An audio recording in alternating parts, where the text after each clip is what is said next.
Clerk, could you please call the roll? Alderman Boyd, Present. Alderman Vaccaro, Present. Alderwoman Howard, Present. Alderwoman Spencer, Alderwoman Boyd, Present. Alderman Muhammad, Alderman Oldenburg, Alderwoman Navarro, Present. Alderwoman Middlebrook, Present. Alderwoman Evans, Chairwoman Davis. Present. 7 present, you have quorum. Thank you very much. I'd like to move, have an approval of our minutes, please. I'll make a motion, we approve the minutes of. Second. Madam Clerk, would you please call the roll? Boyd, Aye. Alderman Vaccaro, Aye. Alderwoman Howard, Aye. Alderwoman Spencer, Aye. Alderwoman Boyd, Aye. Alderman Muhammad, Alderman Oldenburg,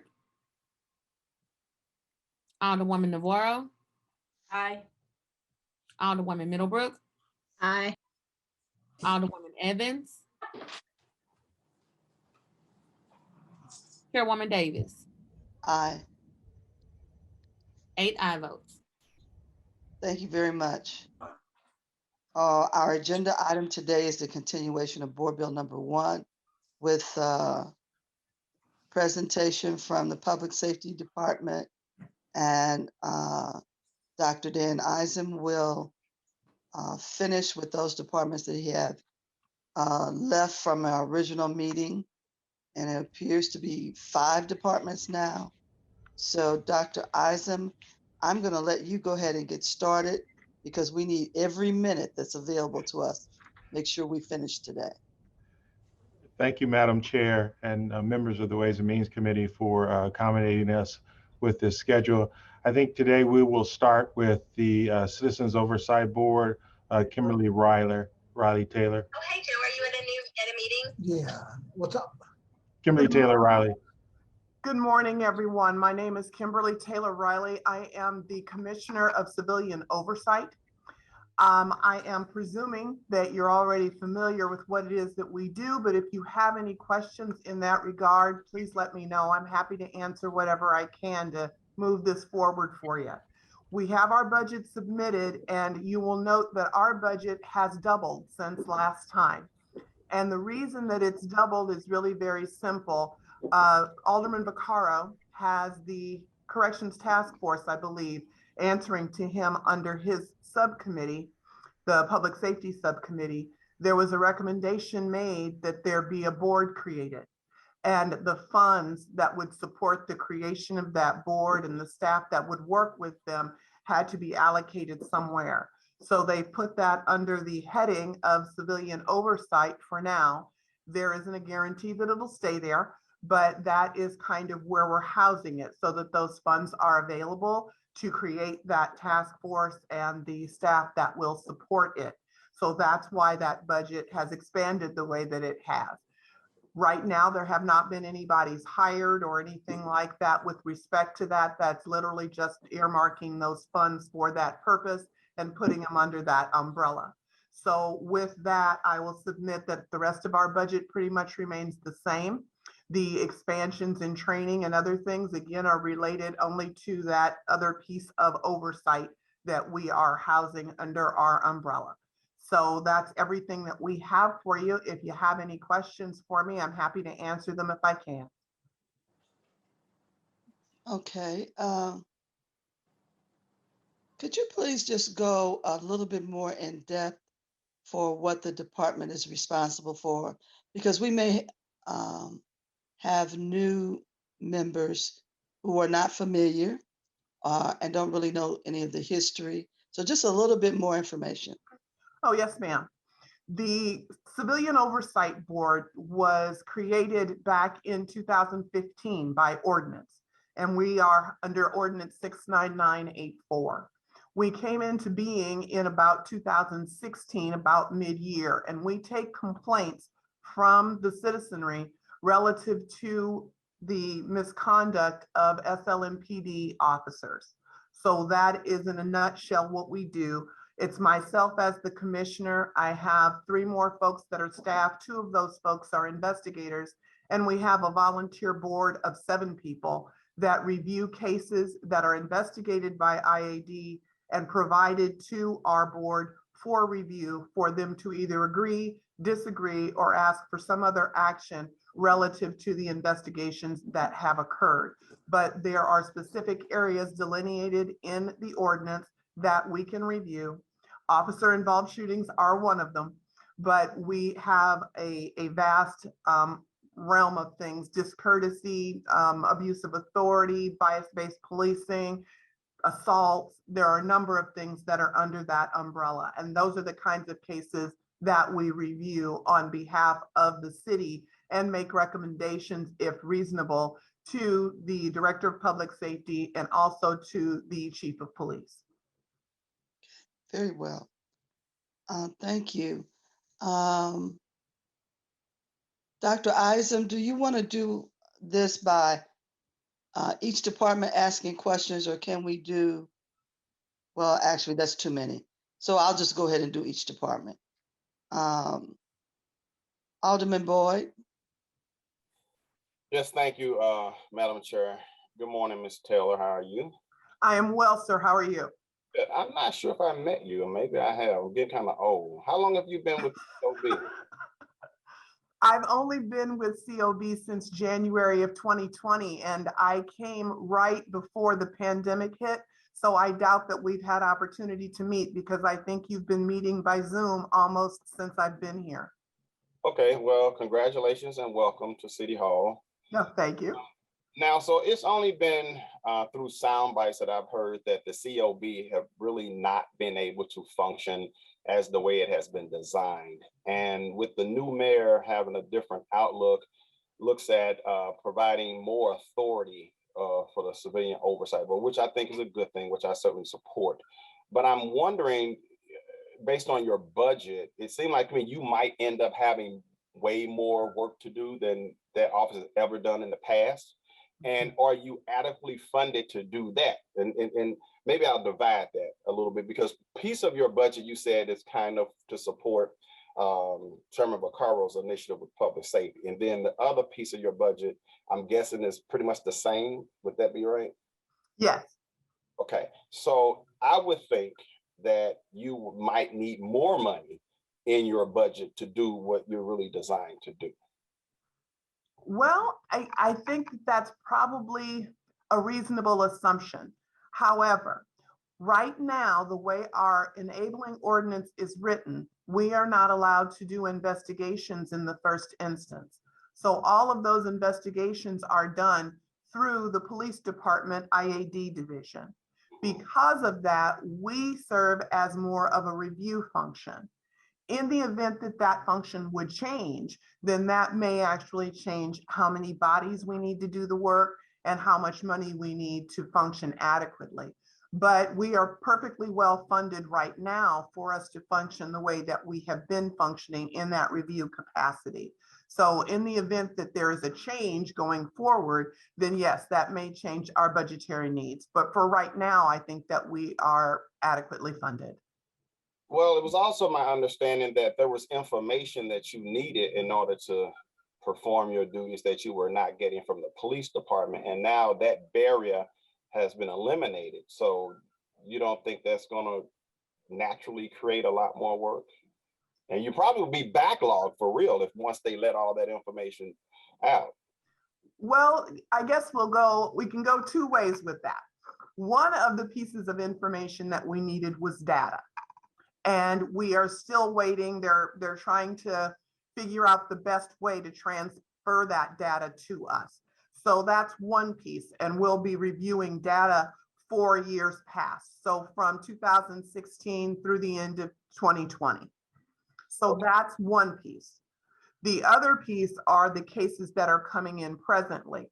Now that those are starting to be shared with us, we are actually starting to see all of the complaints that are being filed with the police department.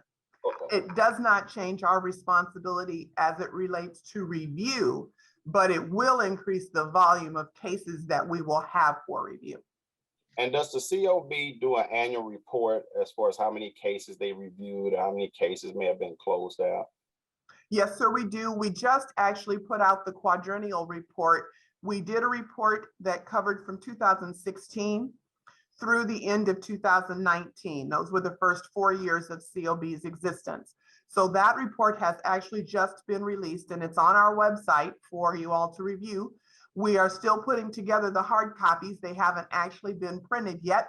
So you will actually get a physical hard copy. We always provide those to the aldermen when we do it, but we did not get this released until this year. So that's why you hadn't already received it, but it should be coming shortly because we have it down to multigraph for print. So hopefully that will be within the next couple of weeks and we'll get those out to you as soon as we have them available. Okay, thank you, appreciate that. Dr. Isom, in reference to the COB, I'm hearing that the office may get retooled some kind of way and maybe the ordinance needs to be updated. Am I hearing right that we may be working on trying to update the ordinance for COB? Yes, Alderman Boyd, there are a number of different conversations, both with administration, with Ms. Taylor Riley, and select alderpersons about modifying the COB, giving them, as Ms. Taylor Riley indicated, first instance investigative powers. So that is something that we are considering and moving towards. Okay, I'm not sure who the selected aldermen are, but I certainly would like to be part of that conversation as Vice Chairman of Public. Absolutely. Okay, now can I get that in an affirmative that I will be participating in those conversations? Yeah, I mean, it's open discussion, so I have no problem with that at all. Okay, thank you. Madam Chair, no further questions. Thank you very much. Thank you, sir. Alderman Vaccaro. Yeah, who are the select? I'm kind of curious. Well, I think we were talking to you and Alderman Muhammad. I think you all have proposed a bill that's sitting out there right now. Right. So those conversations are ongoing. So, and what I had asked, I know you have a committee sub you'd like to introduce, but I'd like to have the same players at the table, which would be Mrs. Taylor and Reverend Gray and Adolphus Pruitt at the table, and there seemed to be some hesitancy to do that, because I envision that because I want to do the oversight for the jail. I want to give strength to all of them, including CREA, by doing an umbrella committee, which is the next ordinance, that would give them an attorney and the power that they need, because even CREA lacks the ability to do anything. And I understand that if, I understand there's some rules when it comes to personnel as to, who can actually discipline or do whatever. And I'm anxious to sit out you guys, but I also am going to start to move forward with what I have, because, unless we can all sit down at the table and really sort this out, I don't want to really just keep sitting on this.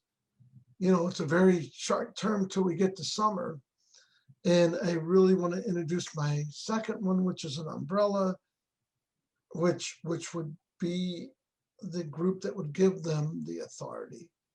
I did have the opportunity to sit down with Mrs. Taylor. She was part of that group and discuss what needs to be done to strengthen the COBs. So, you know, at whatever point, you know, I had planned on possibly hearing my bill next week. Is there the opportunity that we can all sit down with that same group, you know, including the attorney from the board who helped me put this together?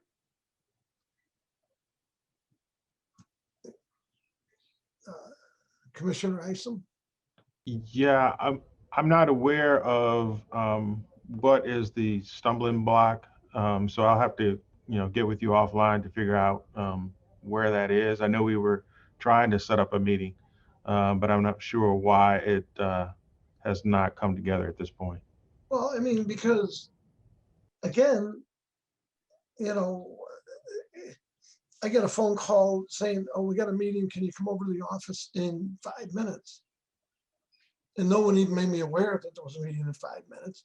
The other issue was I want the same people that were at the table that helped me write that to be there so that we can come to, you know, something that, you know, I want to move these things forward. I want to strengthen them.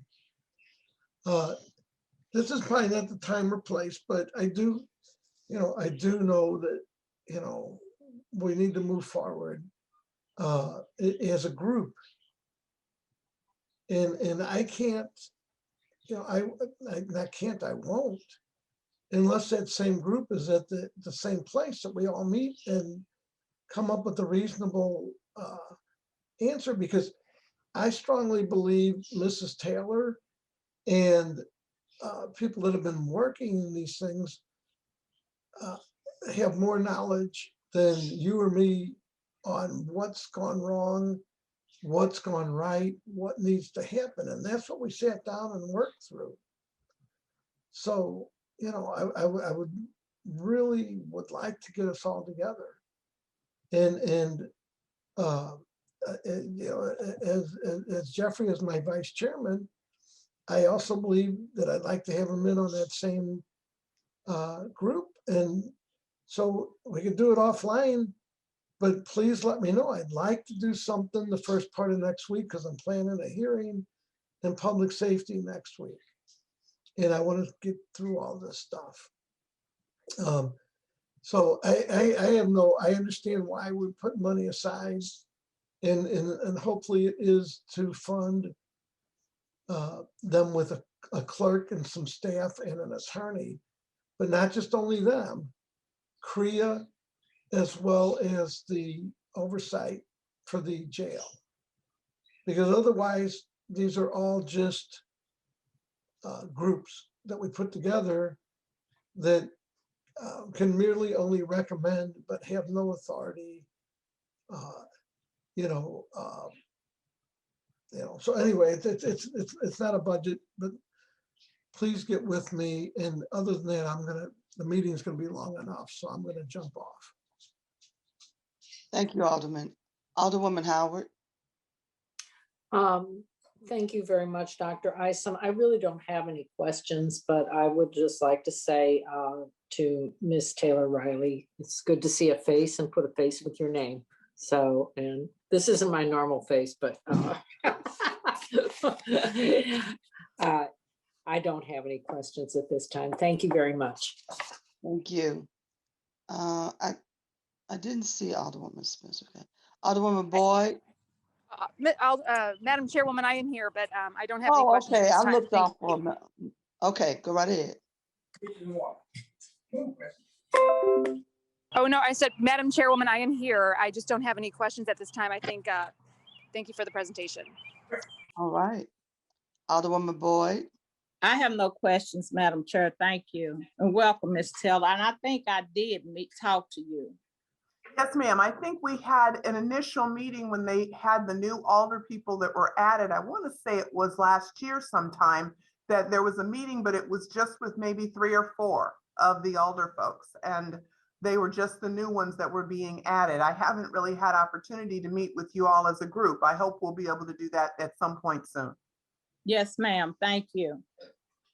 Okay. Alderman Muhammad.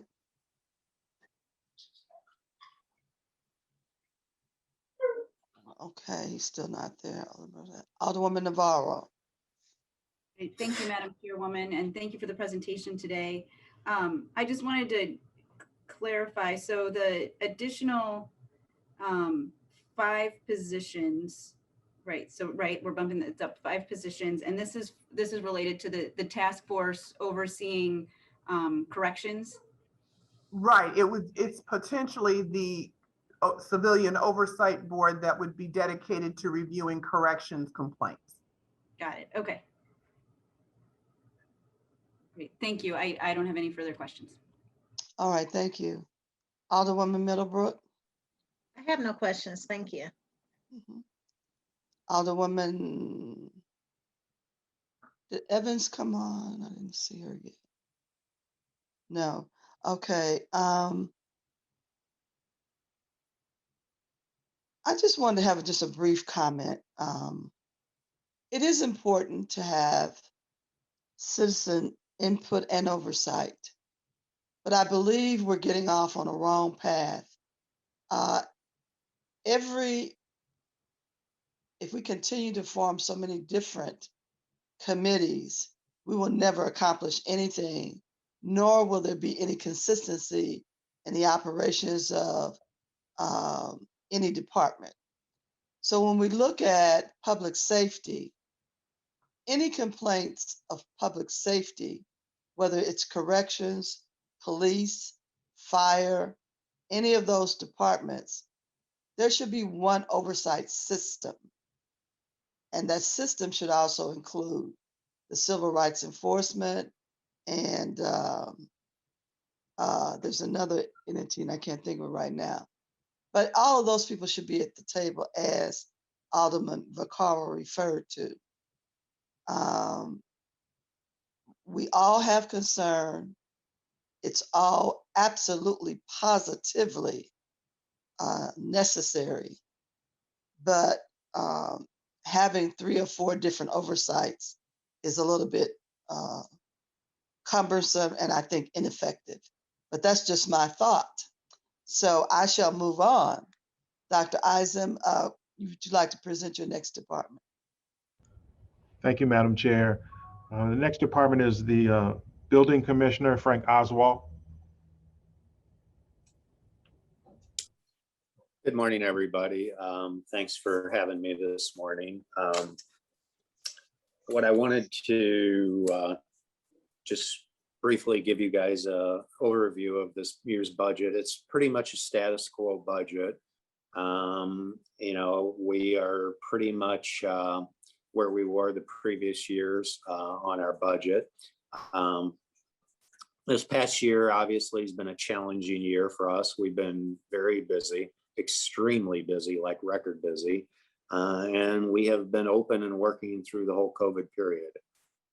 We have had to change our ways a lot with just our plan review section and meeting with our customers and stuff like that. But we found ways to make it work, and you know, to the point that we're actually having a record year.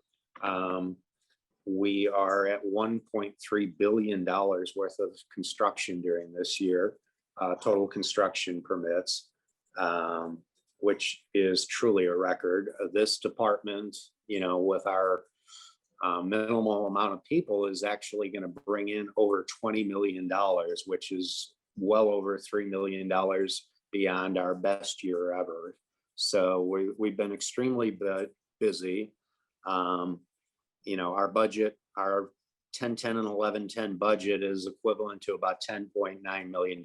So quite honestly, I think we are quite the bargain, considering the fact that I think we provide some very essential services to neighborhood stabilization, and you know, we're an economic value.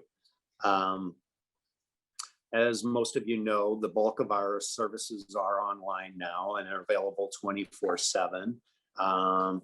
The one big thing that we are in the process of doing is getting our building permits all available online. That's going to cost a little money because we've got to buy some large monitors and plan review tables for electronic plan review for a lot of our larger customers. And but we expect to have that completed by Christmas. So by the end of the year, hopefully, we're going to be 100% online with all our various services. At this point, I'm happy to take any questions or comments. The only other big thing that I did want to mention is that I think our budget this year will be 3.2 million for demolition. And, you know, we've continued to try to take all the requests from all of you folks, all the aldermen and elected officials for that. And I'll just open it up for any questions. All right, thank you. Before we get started with questions,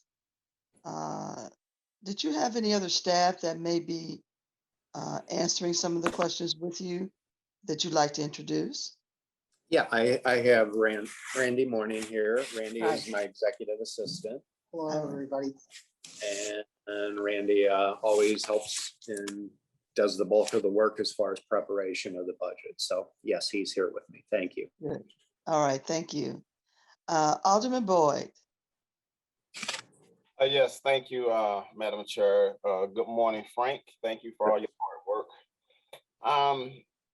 Frank, in talking to some of the building inspectors, it appears that you're really understaffed on building inspectors. And with getting the $3.5 million for building demolition means that they're going to be doing a lot of extra good work on behalf of our citizens.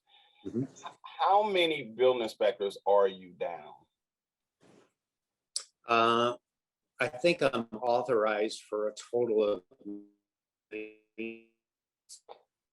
4. Now that sounds kind of odd because the fact of the matter is that a lot of these building inspectors are paid through grants and things like that. I have building inspectors who do Prop NS. And as you guys know, I have building inspectors in the lead program because, we do a lot of work as far as rehabbing people's homes and stuff like that to make them lead safe. I have building inspectors in my program for home repair. Those are not paid out of 1010 and 1110.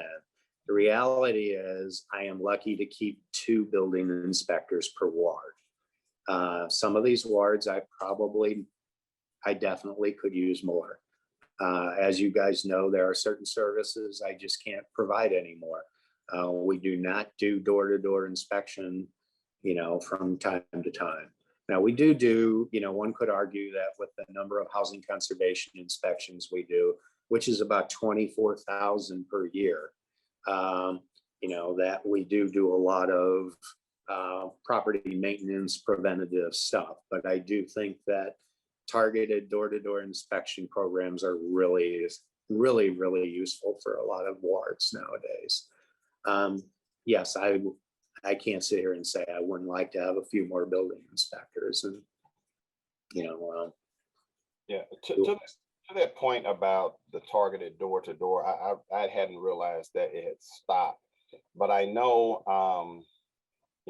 from a neighborhood like mine, because there are not a lot of door-to-doors, property have been allowed to decline over the years. And if we don't catch it early on, then it just further declines. It becomes harder for homeowners to make those repairs. They become more costly, like houses that don't have gutters. Sooner or later, the rain is going to wash the mortar out of the walls, and then they're going to need tuck pointing. But if we can get in early and remind them, hey, look, you need to put gutters on your building, you need to do some tuck pointing to fix your porch before it collapses. I mean, we can technically save people a lot of money, even though there are some social issues with people being able to financially pay for those. But that's also why we have the city home repair program available to people. So we're not just, I don't expect building inspectors to be punitive where we just go out and cite people and throw them into court. The last thing I want is for a lot of the senior citizens to be thrown into court.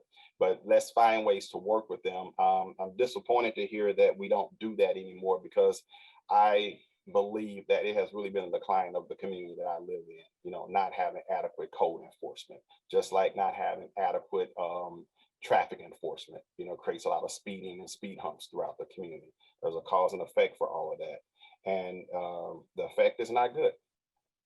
Yeah. So anyway. Yeah, I agree with you. I've had this discussion with Dr. Isom, and he is working at trying to get us some more money as far as, you know, a lot of what we do, like you say, needs to be connected to other departments. You know, our partners over at CDA, Bill Rata and company, and, you know, previously Matt was over there helping.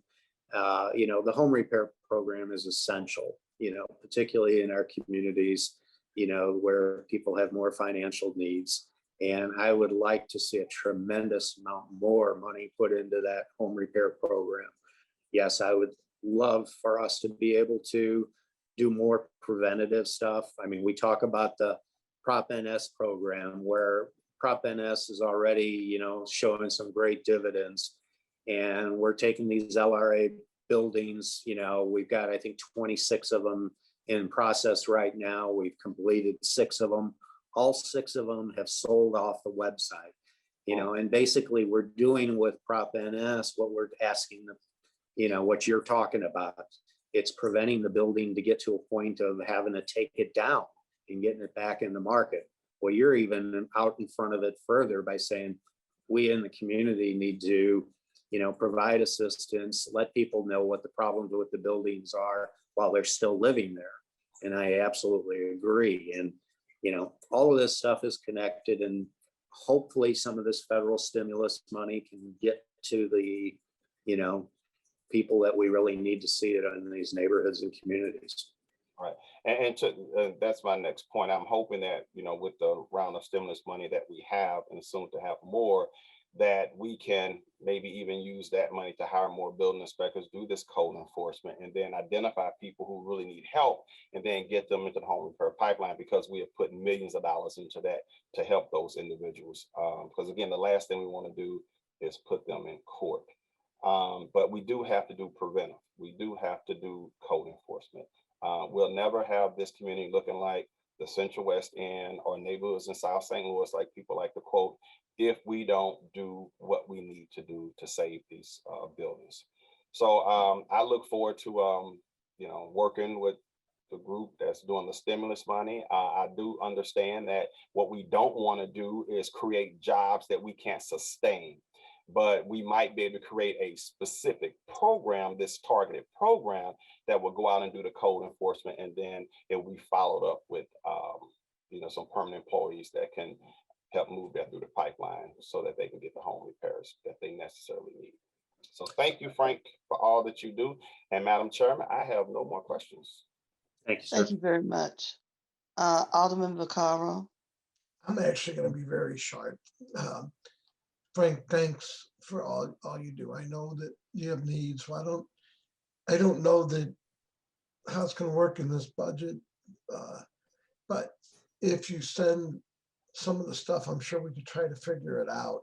But I appreciate all you do and all the building division does to you know, move things along, make sure the businesses get open in a timely manner when meetings are way far away. So anyway, thank you for all you do. I'm going to let this move along because otherwise the meeting will go to midnight. All right, appreciate it. All right, thank you. Alderwoman Howard. Yes, I would just like to reiterate and piggyback on what Alderman Boyd said. I think we really need to get back to the door-to-door inspections. I mean, we talk about root causes of crime.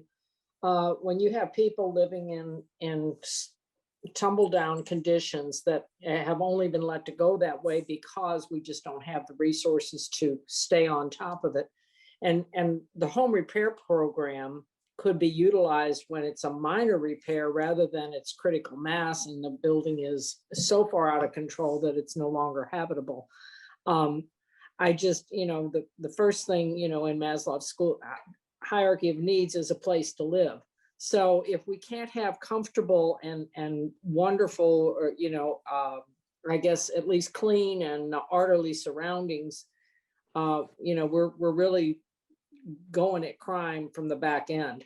So I really would like to reiterate what Alderman Boyd said. If we can anyway, and I hope Dr. Isom agrees with this, have more building inspectors to stay on the door to door. I know enforcement is an issue also. I have many properties that are in the courts that, you know, they're kind of bogged down right now, but I would like to see a more regular, as when I first became alderman, we did door to door, and I think that was much more productive than, you know, complaint driven.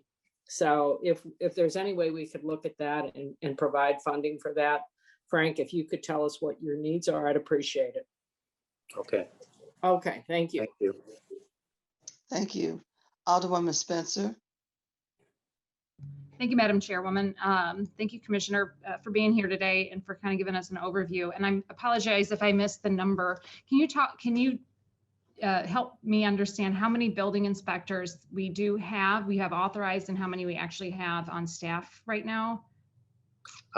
Right now, I think I have 91 or 92 On staff?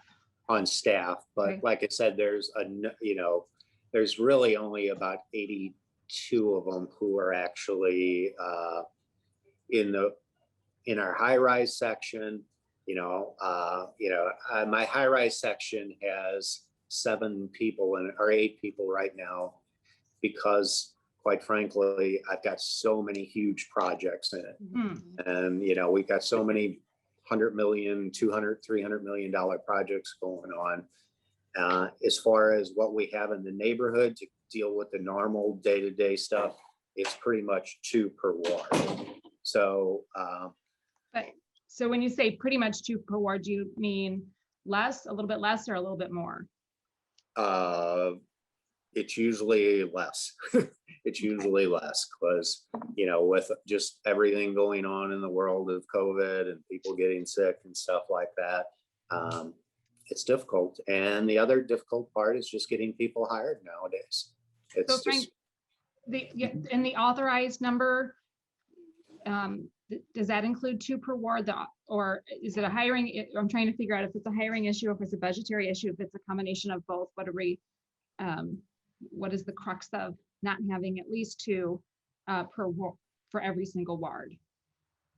Usually it comes down to a hiring issue. Okay. Yeah. How can we help address that?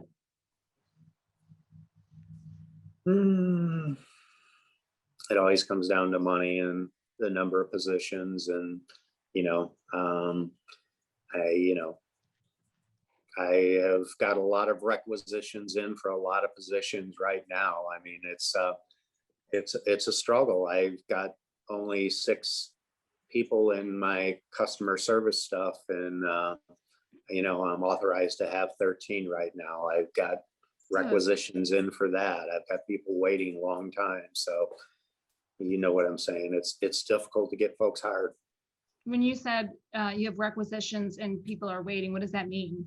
What do you mean by requisition? My apologies. A requisition over to our human resources department to get these positions filled. So we're waiting to get the list.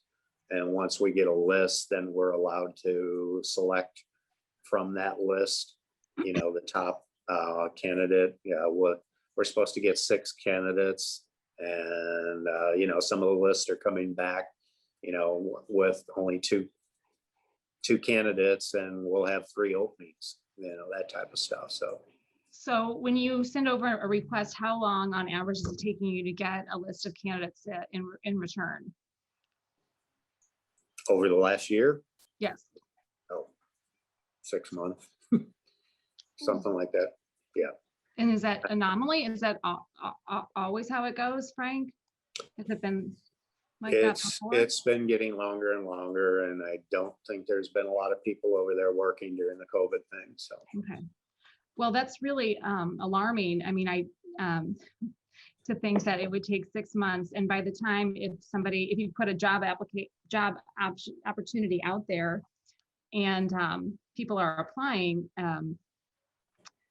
6 months down the road, the good candidates are going to have moved on with their lives and have found gainful other employment. So I think that's a real concern here. And having building inspectors is a major piece of public safety, obviously. I mean, we have falling down buildings, I have squatters, and there's, all kinds of issues in our communities that could be addressed outside of the police department. if we came at it from a community safety point of view and took a look at the housing, as a first step of line of defense against some of that illegal activity that's really traumatizing and our communities. So Frank, you're saying that, I think I'm hearing that we're having a hiring issue, that duration of time to get candidates is really, really long, unacceptably long, and that maybe there should be some consideration for higher pay or something of that nature. I think maybe it would be helpful for us to better understand what we're competing with surrounding communities as far as building inspectors, and if we're in line with what that is. I know these guys have to go against big developers, sometimes predatory landlords and other really not pleasant folks. And, it's a hard job to have to navigate those things, especially in communities that are really challenged. Yeah. Can you talk? Go ahead. Let me give you, I've got the figures in front of me. I'm sorry, I was having to pull through this. Specifically, like the code enforcement program, we have 35 building inspectors. I've got 8 in my fire safety unit, 32 in the housing conservation program. How many in the housing conservation? Sorry. 32. Okay. Now that it sounds like these are all separate, but of course, like housing conservation and code enforcement, these are the same building inspectors who do, both jobs in your community. So there's 35 and 30. Is that 65 total, or is there overlap in the human count? There's 67 right there between them. Gotcha. But then you get like 7 out of lead remediation, another 4 in the lead grant, couple in the healthy home, and then 2 in the Project NS. So, there's basically 67 building inspectors out there. And that also includes, people who are doing the specialized stuff for, the large projects, over $5 million and stuff like that, who you're not going to see, particularly in a war. So, okay. Getting back to your thing, I think we are reasonable with our pay. I don't think it's particularly just a pay issue. We do have a pretty good incentive program. I just think it boils down to, getting people in here and, quite honestly, letting managers manage these sections, being able to retain some of your qualified people who have a lot of certificates and a lot of certifications and experience. Then it becomes a question of, you're competing against some of your municipal governments, but if we're not able to give somebody a 3% or a 5% raise to keep them, we have to start the whole process over. And then you're training somebody for at least 2 years to become, and building inspectors nowadays, it's not somebody who just has construction knowledge. You want somebody who understands a little bit about city neighborhoods. You want somebody who understands how to use a tablet computer, and how to use an iPhone and all that kind of stuff, because there's just so much more to it, and have an appreciation for the community and appreciation for neighborhoods and, going to meetings and things like that. So, I just would like to have a little more input on a lot of times on the qualifications and, who we're able to keep and who we're not. Well, if there's, we stand ready to support you in that. Can you talk a little bit about the revenue that the building division generates and sort of like the return on investment? I feel like, the inspections that we're doing, if we're not doing those door-to-door, those proactive inspections, and I'm assuming, Frank, that door-to-door inspection is that sort of just proactive going around, knocking on doors. And is that what you meant by that? Yeah, well, certainly, in the past, I think most of you guys know that my background was working in neighborhoods. I'm not an engineer, I'm not an architect. So I look at building and, the building division as a holistic tool to try to help, public problems, public policy. I certainly think we did a tremendous part in, helping our lead issue.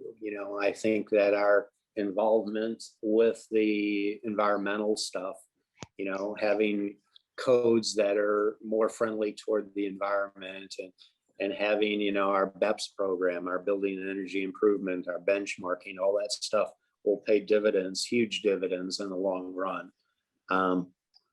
So what I'm getting at is that,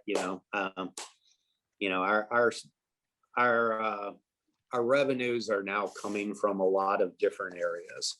One I'd like to talk about in particular is, the registration fees off the special vacant building fund. That in itself generated like $45,000 last year. So it more than pays for, like Deborah Williams' salary, who runs that program for me. Our total monthly revenue, for this past calendar year, like I said, is at really a record. We're at $19.5 million at the right at the moment. So we're going to exceed $20 million for the first time ever in total revenue. Now that includes, like I said, housing conservation. We do 25,000 of those inspections every year. The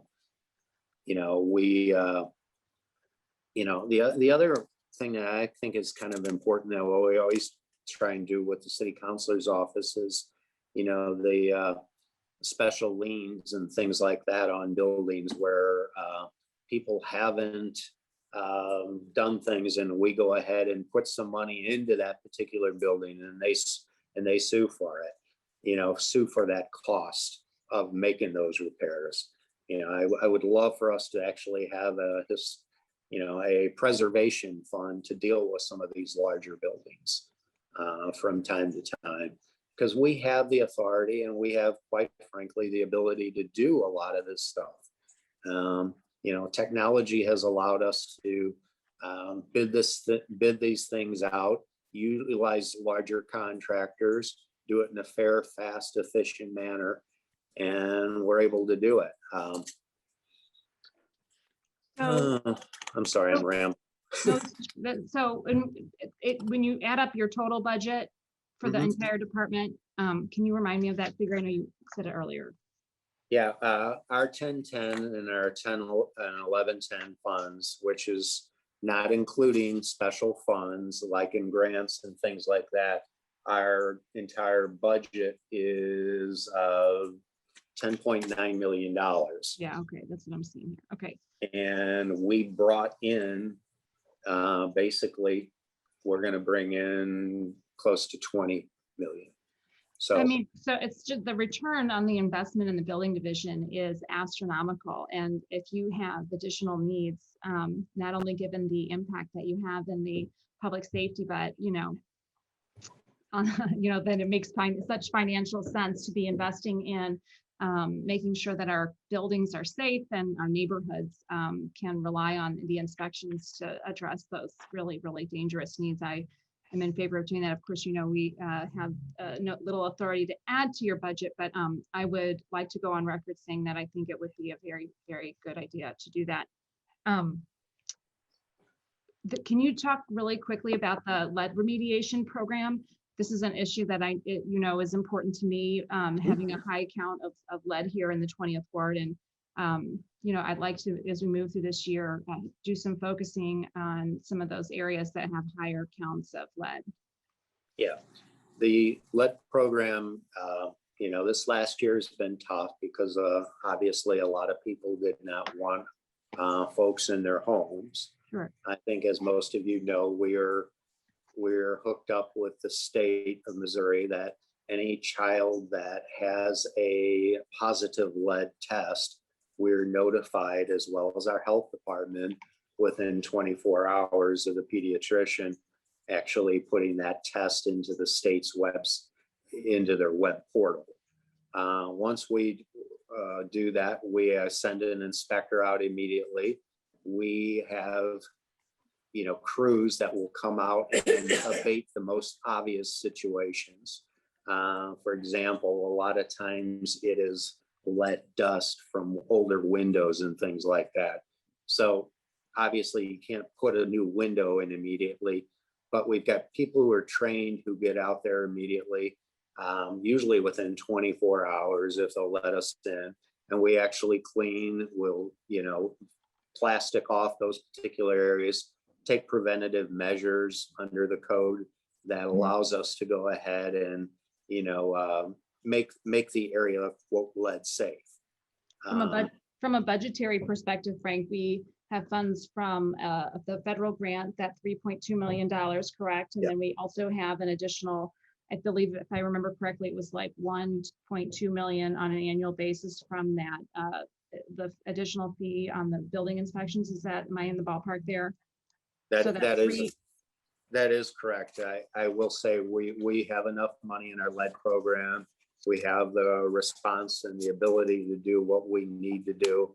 The difficult part of it has been COVID more so than anything, and I would just urge people to recognize that, we went from being probably the worst city in the country with 24.7% of our children, almost a quarter of our children lead poisoned at one point, when the rates under the CDC was higher than they are nowadays. Nowadays, we're well under 2% of our kids, which is still too many, and we do have pockets like your ward and Alderman Bosley's ward in the third, which still have areas that are, difficult. And yes, I think it's a great idea if we try and do some real proactive actions in these particular areas to try and get, people comfortable with the city and letting us go out, and getting in their homes and testing their homes.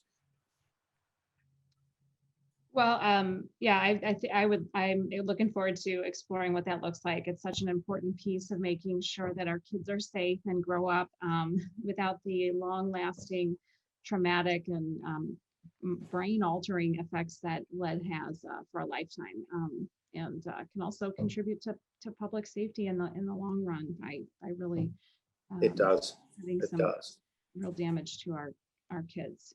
I'm encouraged to hear that you think we have enough funds there, that we've got, especially given COVID, and that we can do some additional focusing there. That's all the questions I have right now. Frank, I want to just thank you for your service to our city. And, it's just such an important piece of public safety, doing those inspections and making sure that that's. Thank you, Alderwoman. Thank you very much. Alderwoman Boyd. Yes, ma'am, Madam Chair. And hello, Mr. Frank. Hello. How are you today? I'm well, thank you, ma'am. How are you? That's good. I didn't want to say much. I just wanted to kind of expound on what the other alder people have said. And I think that the building division, we as a city need to look at that in the priority as the police department, as the fire department, because it's all about safety. And so I don't think a lot of people can realize it. And we have a housing committee that works well with the building division and LRA. And we have gotten a lot of dangerous buildings tore down. And it's because of what you had said earlier, and what Alderwoman Howard and Spencer and then were specifying on. We need the house-to-house inspections, because when you have seniors that's on fixed income and then you cite them and so they're panicking, the healthy home is good, but the challenge that we have is the waiting list is so long. And it's sad to say some of them pass away before they even get to their property, because that's how long the list is to wait. So I support, and I need you to make sure that you let us know as the committee what the needs are, because I'm hearing, it was disturbing to me. First, we were saying how much money the building division has brought in with all these projects. Then we turn around and we're saying that we short all of these people. We don't have the staff to accommodate us.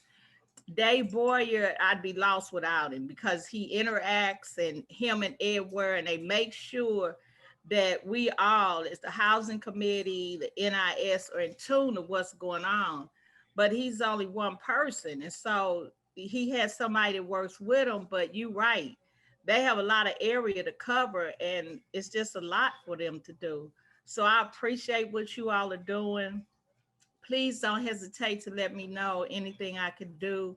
I just think you all have a cumbersome job and I think people just take it for granted, and it's not anything to take for granted because the safety of the residents are the priorities. So thank you all very much. Thank you, Alderwoman. Oh, thank you. Alderwoman Navarro. Thank you, Madam Chairwoman, and thank you, Frank, for all that you do. I've especially been appreciative of your efforts around energy improvement performance and everything around the EVs and solar readiness that we've done over the past year. So thank you very much. And I think I echo what a lot of others have said in terms of, we're seeing, so many building projects on the rise. We're seeing so much increased revenue, yet I don't see that necessarily reflected in the budget. I mean, we have all this additional construction, so it makes a lot of sense that we're going to need more inspectors. We need more people out there to keep up, one, from a safety perspective for sure, and two, just to keep these projects moving and making sure that we're not adding to the delay. I think we really need to, it's great to see so much growth in our city and in this sector, and we really need to capitalize on that, I think, and not let this opportunity go. People need to have a really good positive experience as they apply for permits and move through the system, whether it's zoning or getting building permits. And I guess I just would look at this and say, we need more people. If we're going to see more revenue coming into this department, we're going to see more projects in St. Louis, we need to have the capacity and the resources to keep up with it. Otherwise, we're not going to be able to maintain that upward trend. So yeah, I too would love to know, what you think we need to really, in order to keep up with it, because it's a big burden on our inspectors. I know, I know when things don't move fast enough, they get an earful from folks, and that's not necessarily fair to them. I think we as a city need to keep our infrastructure up with what's going on so that our staff are not overburdened.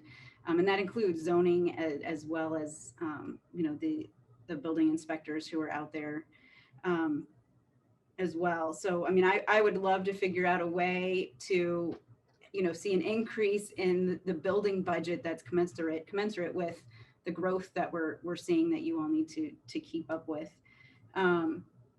So I don't know if that is, something that we can talk about again, if there's an additional request there, or what, what would really make sense. But I don't see how we can keep up with what we've got here. So Well, you're welcome to respond to that if you'd like.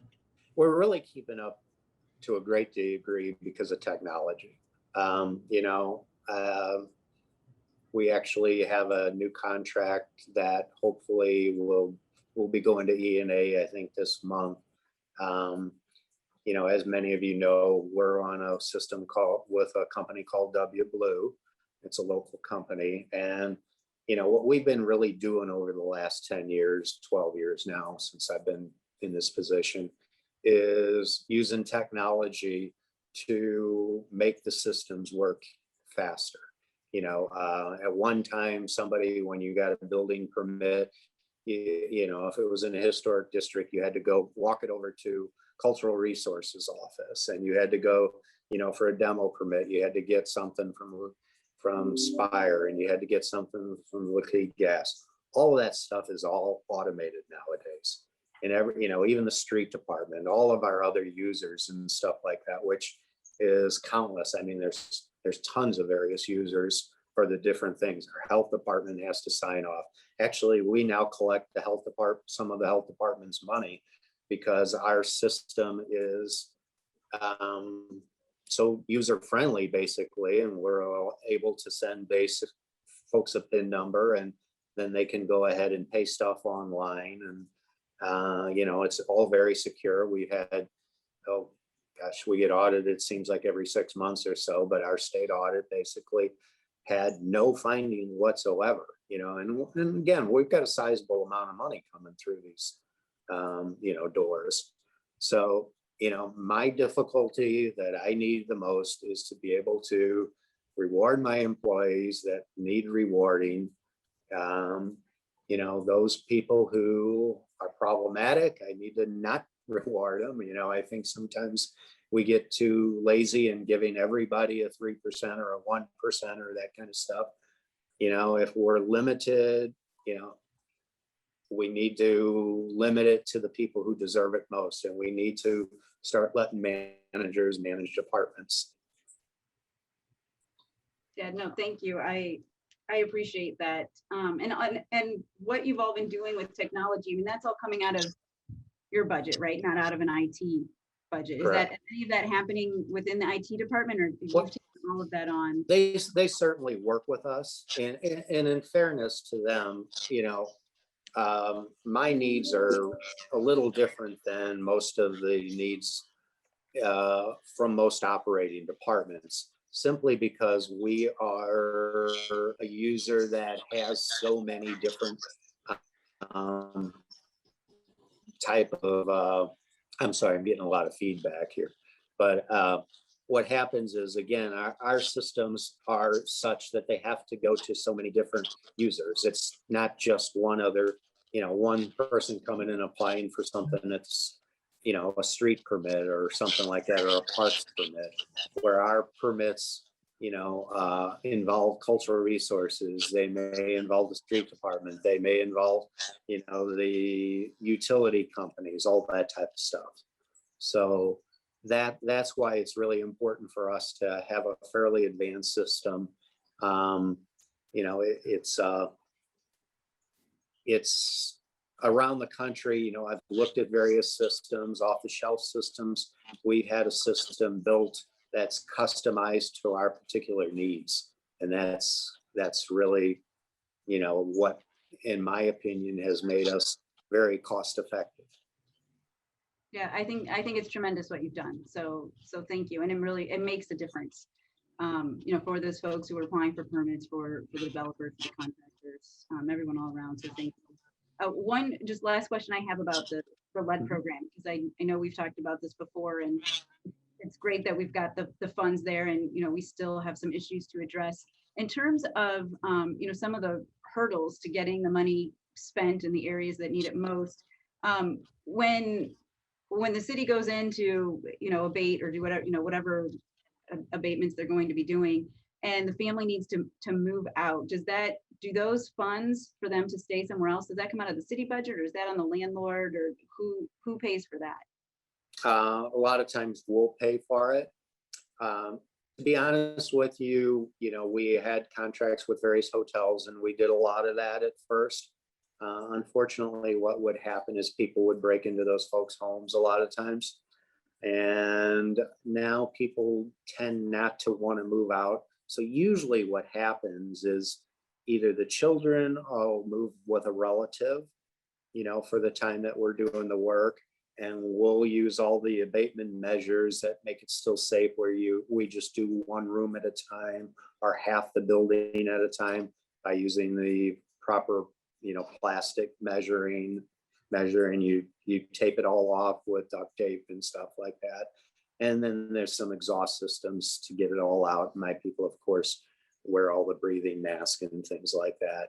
So there's not as much of that nowadays, simply because, and it kind of tells me we're really hitting the nail on the head, in that a lot of these areas, you know, where they really need it, that's where we're really addressing the problem. Great. Well, thank you. And thank you for your time today. I have no further questions. Thanks for all your support. Okay, Alderwoman Middlebrook. Thank you. I have no questions or comments. Thank you. Alderwoman Evans. No comment at this time. Thank you.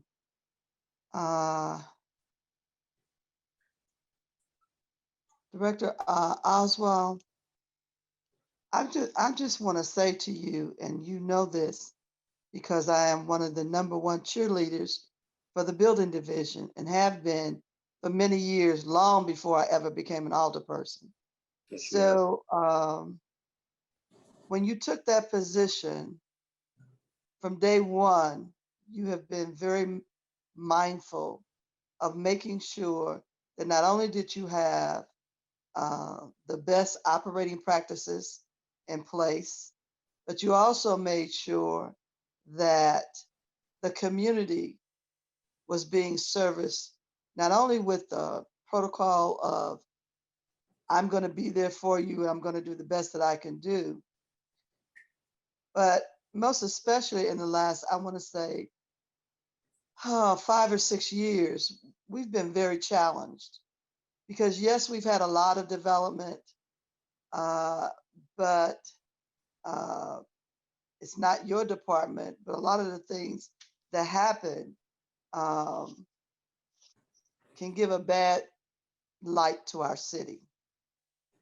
But as you have continued to form partnerships with different entities, making sure that your staff is fully trained and continue to be trained on new techniques, it makes it easier for us to get the job done.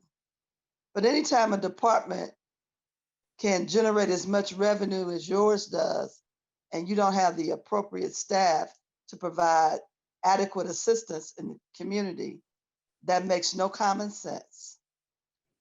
So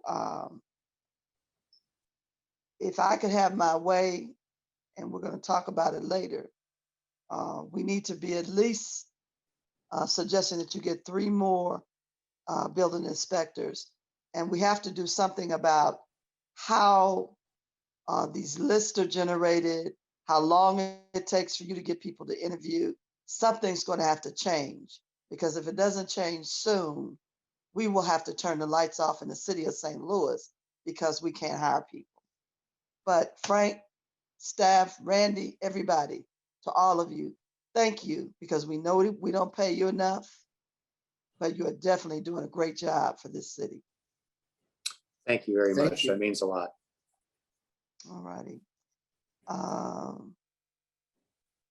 And before you go, Frank, very quickly, I want to talk about forming some additional partnerships, because we got a number of agencies out here, and you probably know them better than I do, that can help us get some of those stabilization situations done for home repair, because they already have staff, they're already trained, and maybe we could put something in your budget where you could take care of paying for materials and all of that. Because I take a portion of my ward every week, and I took down addresses where homes need stabilization, whether it's just gutters, tuck pointing, porch, whatever it is. And I thought about this Sunday. There are a couple of agencies that we could partner with that can get some of the minor things done and additional things that we don't do. And we could probably help a lot more people stay in their homes. So let's think about that and have a talk offline about it. Yeah, I think that's a good idea. I mean, I don't want to a great degree, I need to say this, we're a victim of our own success when it comes to home repair. Bill Ratah's group and Matt up there, they made that so efficient as far as, people getting through and getting that federal money in. And federal money can be a real pain, but they're really good with that end of it. My point is that my people are really good with doing the end of writing up what those folks really need, not what they want, but what they need. They need a roof, they need a gutter, they need, they need a water heater, they need that, that kind of stuff. So the partnership between CDA and the building division has worked out tremendously. I don't know if people really remember, but many, many years ago, the federal government gave the city a lot of trouble because CDA basically at that time would just have an approved list of vendors, and it was up to the homeowner to go get somebody. And unfortunately, you can't let a senior citizen who knows nothing about construction, they get shafted by some contractor, and next thing you know, their roof is still leaking, and then Elliot Davis is in the room, doing his thing, telling us how you wasted money on it. You don't see that kind of stuff nowadays because we do what's right and what's necessary. I think expanding his staff, with more money and targeting particular wards and particular areas make a lot of sense. Certainly, working with the Urban League, we do a lot of that with just their weatherization program. They do a really good job on weatherization. Combining our efforts, with lead, and we do that a lot of times. Bill Rata will put both lead money into it as well as our, home repair money. But we're a victim of our own success in the sense that we do it well and people realize we do it well. So, they do apply, and that's great. It's just a shame we don't have more money to help those folks, and I think maybe this is a chance we do. And it may also be a chance to, and this goes back to what Alderwoman Navarro was talking about sometime there, was the, possibly a preservation fund where we actually, repair some of these historic buildings and keep them safe prior to them crumbling and falling, and charge that owner. Because again, the city councilor's office can do a tremendous amount for us, and they do, when they have the staff available to do it. So yeah, we used to do that all on a good regular basis back in the day. Yeah. Yeah, I wouldn't mind having a fund to do that at all, because it would solve a lot of those issues with buildings that are historic, and those are all over the city. It's not just one area of the city, it's all over. So okay, thanks well, again for all your support. I do appreciate Dr. Isom, who's your next presenter. Thank you, Frank. Thank you, Madam Chair. The Fire Commissioner, Chief Dennis Jenkerson. Okay. Hey, good afternoon. Thank you for having me. I'll try and move through this quick. We're into I think everybody's lunch hour. The fire department budget this year hasn't changed a whole lot from last year. Total budget for fiscal year 2022 was $60,348,340. No new members on the fire department or EMS right now. We're holding everything the same. I do shout out members of the fire and EMS department for their past year's work during the COVID crisis. As I'm sure you all know, we are not able to perform our duties doing Zoom meetings. It was very difficult year on them. We had quite a few members who did go into quarantine, but we kept the seats filled and kept the fire trucks and the ambulances moving. So it's a shout out to their persistence and their desire to make the city safe. Before I get into our budget too much, I want to make sure that everybody did receive a copy of the annual report from the fire department. Yes. We had that passed out, and if you have any questions, please feel free to email me or give me a call, and I'll try and answer anything that's in there.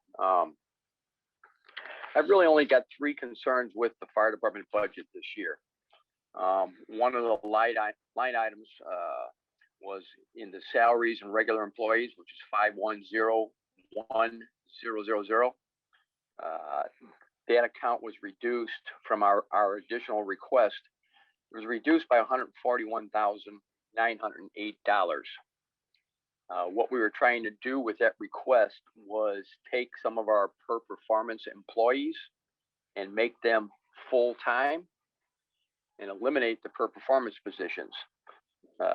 What happens, one of the positions was one of our IT people, and they get training and certification from us and learn the systems. And after we have them for about 1.5 years, they move on to another spot within the city, and I lose somebody and I have to train them all over. So we've come a long ways with our IT department right now in the fire department, and it just hurts us to lose people just because they want to get some health care and health insurance. That was one of the requests. Additionally, let's see, in emergency systems, this has been an issue this year, which is 5237068. We requested $650,000 in that budget, and we were knocked down to $525,000, a reduction of $125,000. The reason we requested that amount, because, and I'm sure everybody has seen this effect because of the COVID crisis, the cost of our medical supplies has just gone through the roof. Just as an example, a box of rubber gloves, nitrile gloves that we use every day on the fire trucks. We use them on the ambulances. Every time we respond to a patient, we have to use these gloves. Last year, we were buying the boxes of gloves for $11 a box. This year, they have increased the price to $27 a box. Believe me, these medical companies have not wasted the disaster of last year. They are increasing the price on everything. So that's why that $125,000 is important. And we went through a tremendous amount of medical supplies last year, from gloves to oxygen to masks to medicines. It was crazy. The other thing we had a reduction on was in 563768, which was emergency systems, and this covered some of the contracts that we had. With COVID, we had to upgrade some of our equipment to allow for a safer delivery of preventative services, if you will. And what I'm getting at is we had to be able to perform CPR, deliver oxygen, do treatments in a more restricted or from a more standoff position. And we had to buy some new equipment. So that $55,000 that they charged, that was taken out of our budget, would cover maintenance contracts on some of the equipment that we have to perform our job. Those three items, which were the only things that I was concerned about with our budget, total about $321,000. So and I didn't think that was too much, but those are important items. The other concern that I have, and it isn't even within my budget, it's within the budget of the Department of Personnel. We had worked with them over the past several years to get another promotional examination set up. Promotional examination for battalion chief position and a promotional examination for that of fire captain. That has been taken out of the personnel budget. At this time, my promotional list is going on 8.5 years old. I think that affects the morale of the fire department. My original request, I really wanted a 3-year promotional testing set up within the fire department to keep all of the firefighters and EMS members studying, keeping them sharp, and making it also provided that they had a chance to move up and get a promotion. And waiting 8.5 to 9 years to even take a promotional test really affects my department. So I would really like the Ways and Means Committee to look at the budget of the personnel department and try and get this. I think it's about $350,000 to $400,000 put back in for a promotional test that needs to be given this year. I've got no other things to talk about, so if you will, I'll take any questions. All right, sir. Did you have any other staff with you that you'd like to introduce? I do not. It's all me today. All right. Let's move forward. Alderman Boyd. Yes, thank you, Madam Chair. Hello, Chief Jacobson. Good afternoon. Tell me you got one of the easiest, coolest jobs in City Hall. Coolest. Okay. So first of all, I just want to say congratulations. I saw the news story last night on your new toy, the chemical truck. So that was a great collaboration with you and Ameren. Talk about good corporate sponsorship. That's really awesome. So congratulations on that. There needs to be more of that of the different corporate entities within the city stepping up to help the departments. I think it's an opportunity that we sometimes miss, and that was a good 2.5 to 3 year project that had a great end result. Two quick questions. So are you short captains and battalion chiefs? You mentioned the lack of testing. I am not short of captains and battalion chiefs, but the list that I have has been around for 8.5 years. And it's at this time, I think we need to have a promotional test to keep people studying. I am down 1 battalion chief right now. I do have that requisition in, and as soon as I promote that to the next person to battalion chief, I will be down a captain. I currently also have about 29 members in the fire academy studying to be firefighters, and they will graduate on July 9th. Okay, all right. Well, I support you having testing. I think that is important and critical, and hopefully we can find a way to get you the funds to do that. So nothing further. Thank you, Chief. Thank you very much. Just commentary. It was surprising that you mentioned that. Personnel didn't mention it. So I guess that's not on their radar either. Alderman Vaccaro. Yeah, I mean, so yeah, the money was there. Actually, it's still there in this the budget that's going to end, but they never put a test together. And so at the end of this budget, that money goes away and it doesn't roll into the next budget, which makes no sense. The other issues, yeah, you're not short any captains or battalion chiefs, but yet you have people writing out of a seat in a sense that, we talked about the promotion list the last time where the guys that were the acting battalion chiefs were not eligible to move up because they were acting, even though they were acting in that seat for multiple years, which didn't make any sense to me either. So I know you say you're not short, but how many people are acting in those positions? Okay, right now I have 3 fire captains that are assigned as acting battalion chiefs, and they only ride in the position of a battalion chief when a battalion chief is off, on vacation, injured, or whatever the case may be. I have a current battalion chief list and a current fire captain list, but that list is approaching 9 years old, and it needs to be gotten rid of and a new list established for when we do have openings. 9 years of holding a list is way too long. I agree. I mean, I've received calls from different firefighters that have said, gee, you know what?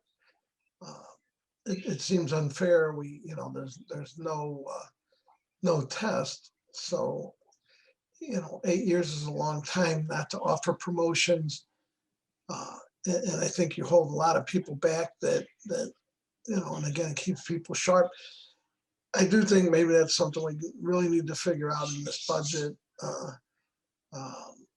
I would encourage Commissioner Dr. Dan Isom to look into that, because you can go to the reserves. It's not taking that much out of reserves to put this test in. It's really not even asking that much to roll this same funding that hasn't been spent into the next year. I don't think we need to overthink this.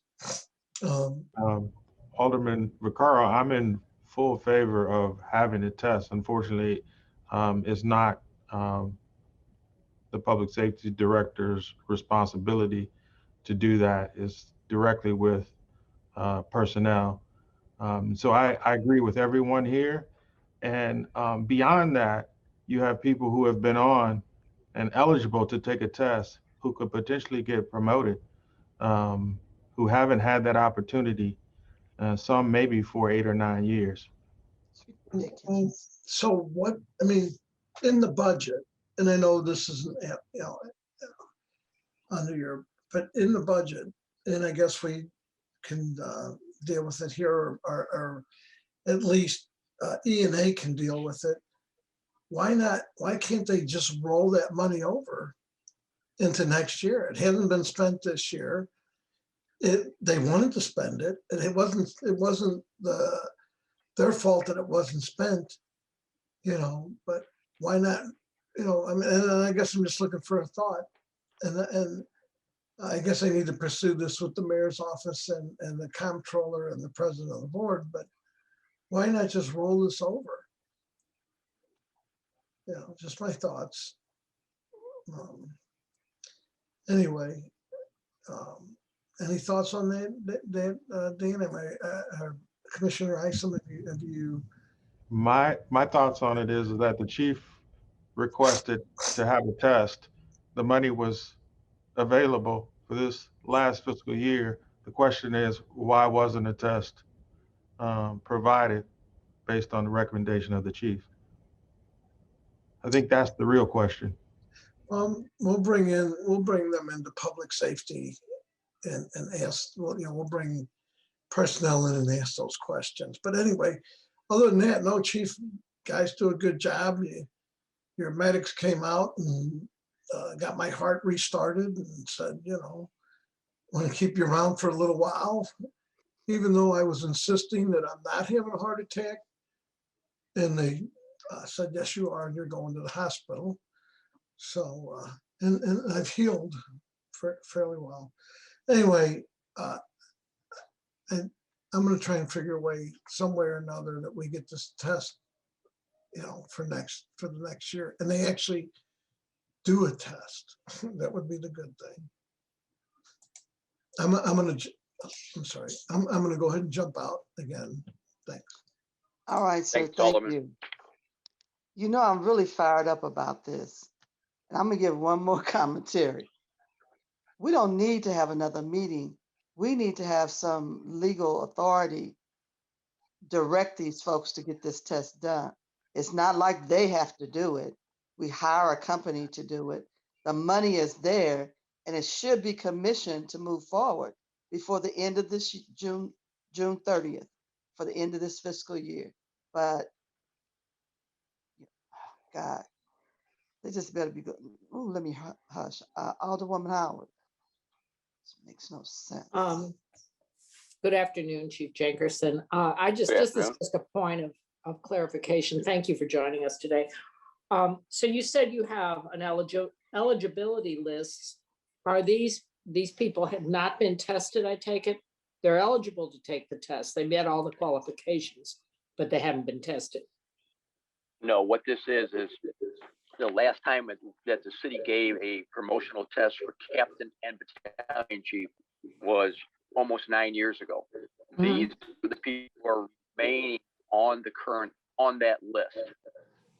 So people who took the test 9.5 years ago are on the list. My opinion, you need to test every 3 years, take the top people, and that 3-year list, the next top people. I hate to seem, you're breaking up and I'm just not getting the clear picture here. So you said they were tested, but they haven't been promoted? We still have a current list. That is correct. And But so the they list were is tested, 9.5 they years met the old. requirements, and they haven't been promoted. That's correct. They haven't been promoted because they get promoted as the positions open up. Okay. So you have no positions open to move these people into? Is that the situation? As I get the positions, I promote them into those positions. At this point, I have a requisition in for 1 battalion chief and 1 captain. So if you tested these people and they were eligible and they passed the test, you would have no place to put them anyway? But the old list would go away and we'd establish a new list of people. We wait too long to establish a list. These lists should not remain around for 10, 12, 15 years. Okay, so of those people that you had on the list, how many of them are still with the department? We've had probably off the battalion chief's list, we've probably had, I'll say 3 or 4 retire. On the captain's list, I'd have to look at the numbers just to make sure, but probably I'll say 10 to 12 of the members who were on the captain's list have retired without getting promoted. Okay, so I'm just trying to understand here. If we're given a test and you have no place to put them, I guess, you know, yes, I understand it should be more often than that, but at the same time, if you don't have a place to put these people that are being tested and moving up in rank, then you don't need to add to the list. But we have, I understand, the captains and battalion chief and deputy chief, we have people retire all the time or resign. So there's openings that happen throughout the year. On the average, we estimate about 3 to 4, maybe 5 battalion chiefs a year, and there's 12 to 15 to maybe 20 captains a year retire or resign or get a disability. Okay, but you have people at the ready to take those positions at this point, correct? Or am I misunderstanding? Oh, right, but the list is no, you're correct. But the list is too old. The people, I mean, the list is too large and it's too old. We've gotten to the point where we're going to the bottom of the list. We need a new list of certified members. So these are people that you, if you would promote them now, they're not people that scored at the top of the qualification. Exactly. Ah, You're so would correct. they fall off the list? They would no longer, or they would have to retest? They'd have to retest. Okay. Okay, that's all I have. Thank you very much. Thank you. Thank you. Alderwoman Spencer. Thank you, Madam Chair. Thanks, Chief, for being here. I share concerns with you and my colleagues about this promotional testing. I know this is an issue for the fire department. It's also an issue for the police department. And if there's funding available, if the funding was made available last fiscal year, Chief, and it's still there, do we need to reallocate? Do we need to find those additional dollars for this year's budget, or can you help me understand how we can solve this issue for you from a purely budgetary level? Okay. From what I was told, the money that was, or the funding that was in the personnel's line item for testing has been taken out. It is no longer in the budget for fiscal 2022. And I don't know why it was taken out. It was in the budget for fiscal 2021. Whether COVID was the issue, they never get around to having I believe, a RFP out to get a company to do the testing, and the RFP was awarded, but the test never came to be, and I don't know why. So have those funds that were previously allocated for this purpose been spent already, or are they still available for conducting this promotional testing work? I see Director Payne. Paul Payne just jumped in, so I don't know if that's a question for him or. Yeah, let me address a couple of things. First of all, the money for the promotional testing was in the current fiscal year's budget, FY21. There was never any budget for FY22. So it wasn't anything taken out, it just was not there because the budget was funded this year. Secondly, funds carry over if there's an encumbrance. So if you have an outstanding contract where you can encumber the monies, yes, those funds would carry over. If there is no outstanding contract or encumbrance under the charter, that money just reverts. So that would have to, you no longer have that appropriation. So that's the status basically. But there was money in this year's budget for that purpose. There was money for this year, and is it encumbered? Has it been encumbered yet? I am not aware of that. No.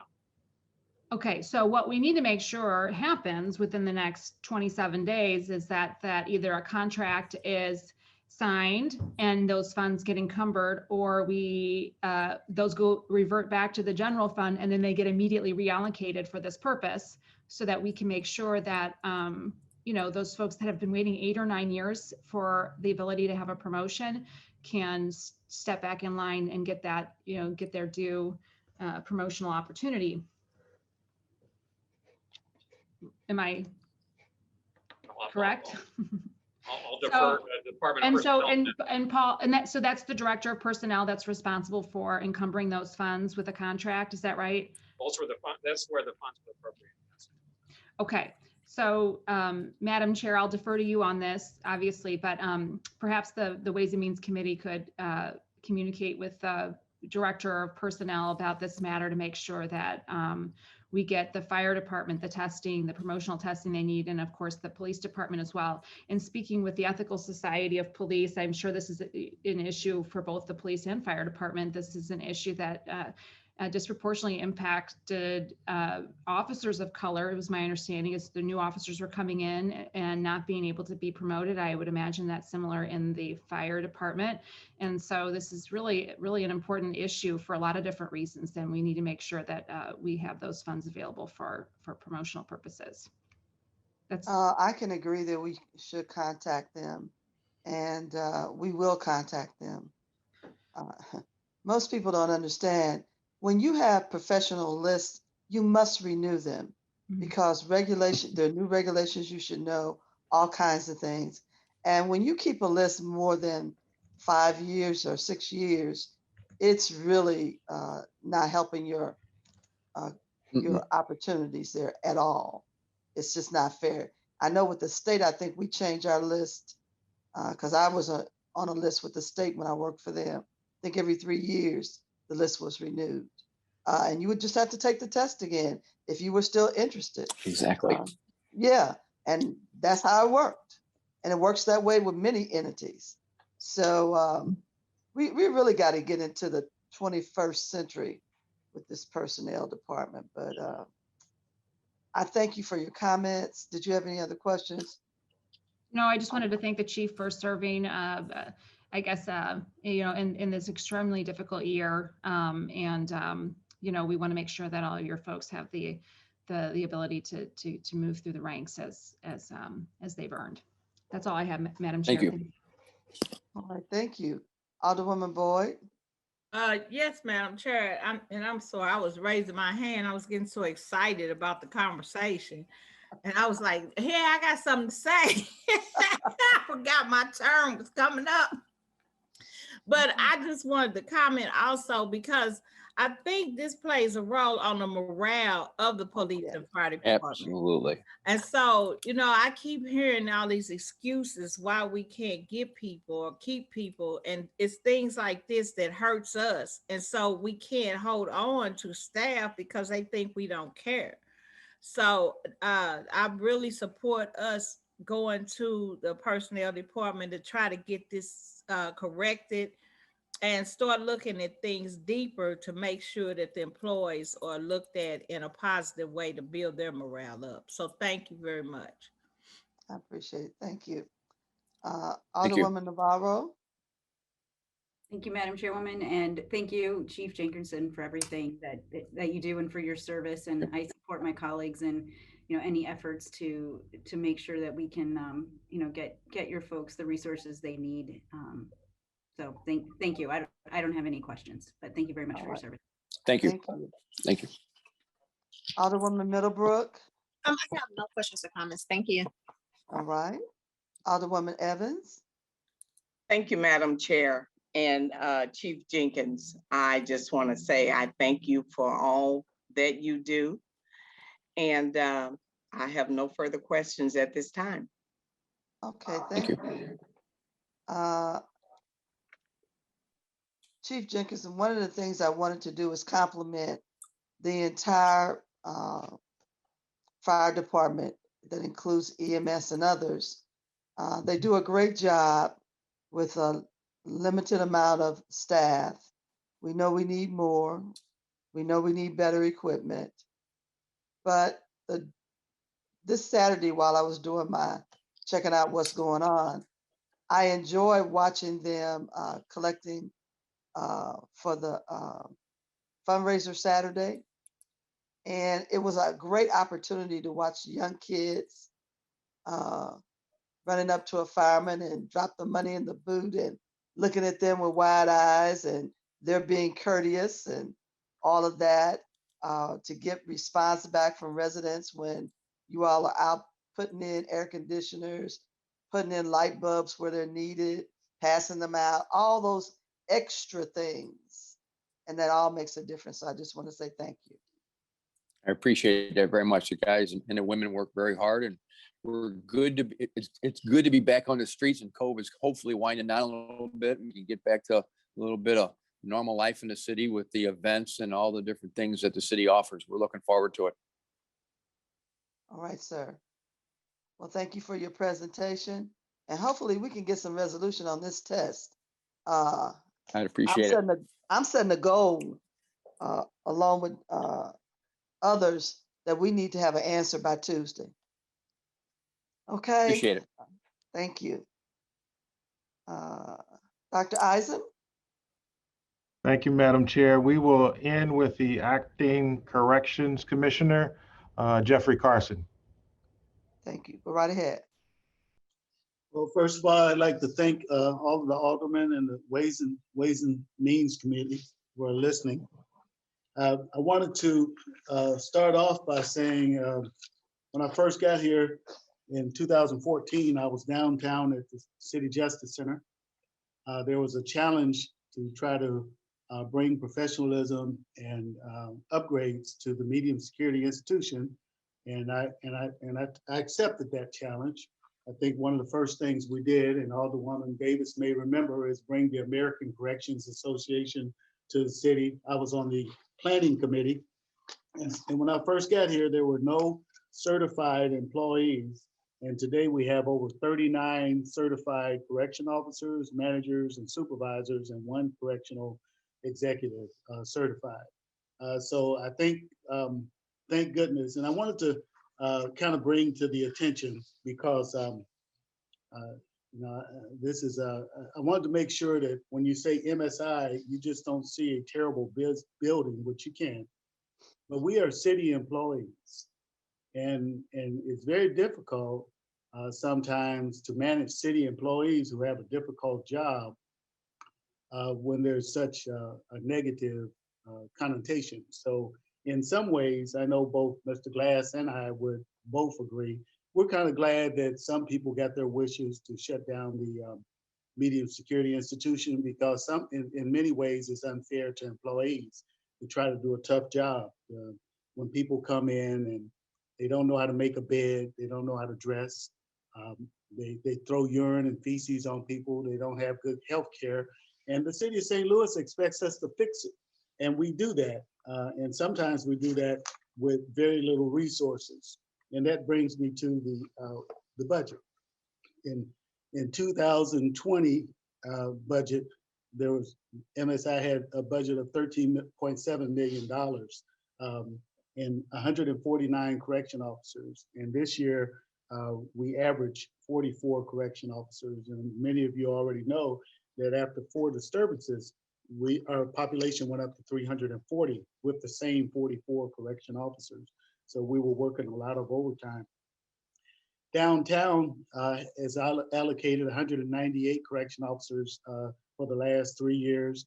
And this year combined, we're allocated 186 correction officers. Now, I am pleased to say that with some squeezing and some very tough negotiations, we have, MSI currently went from 340 residents to this morning 93.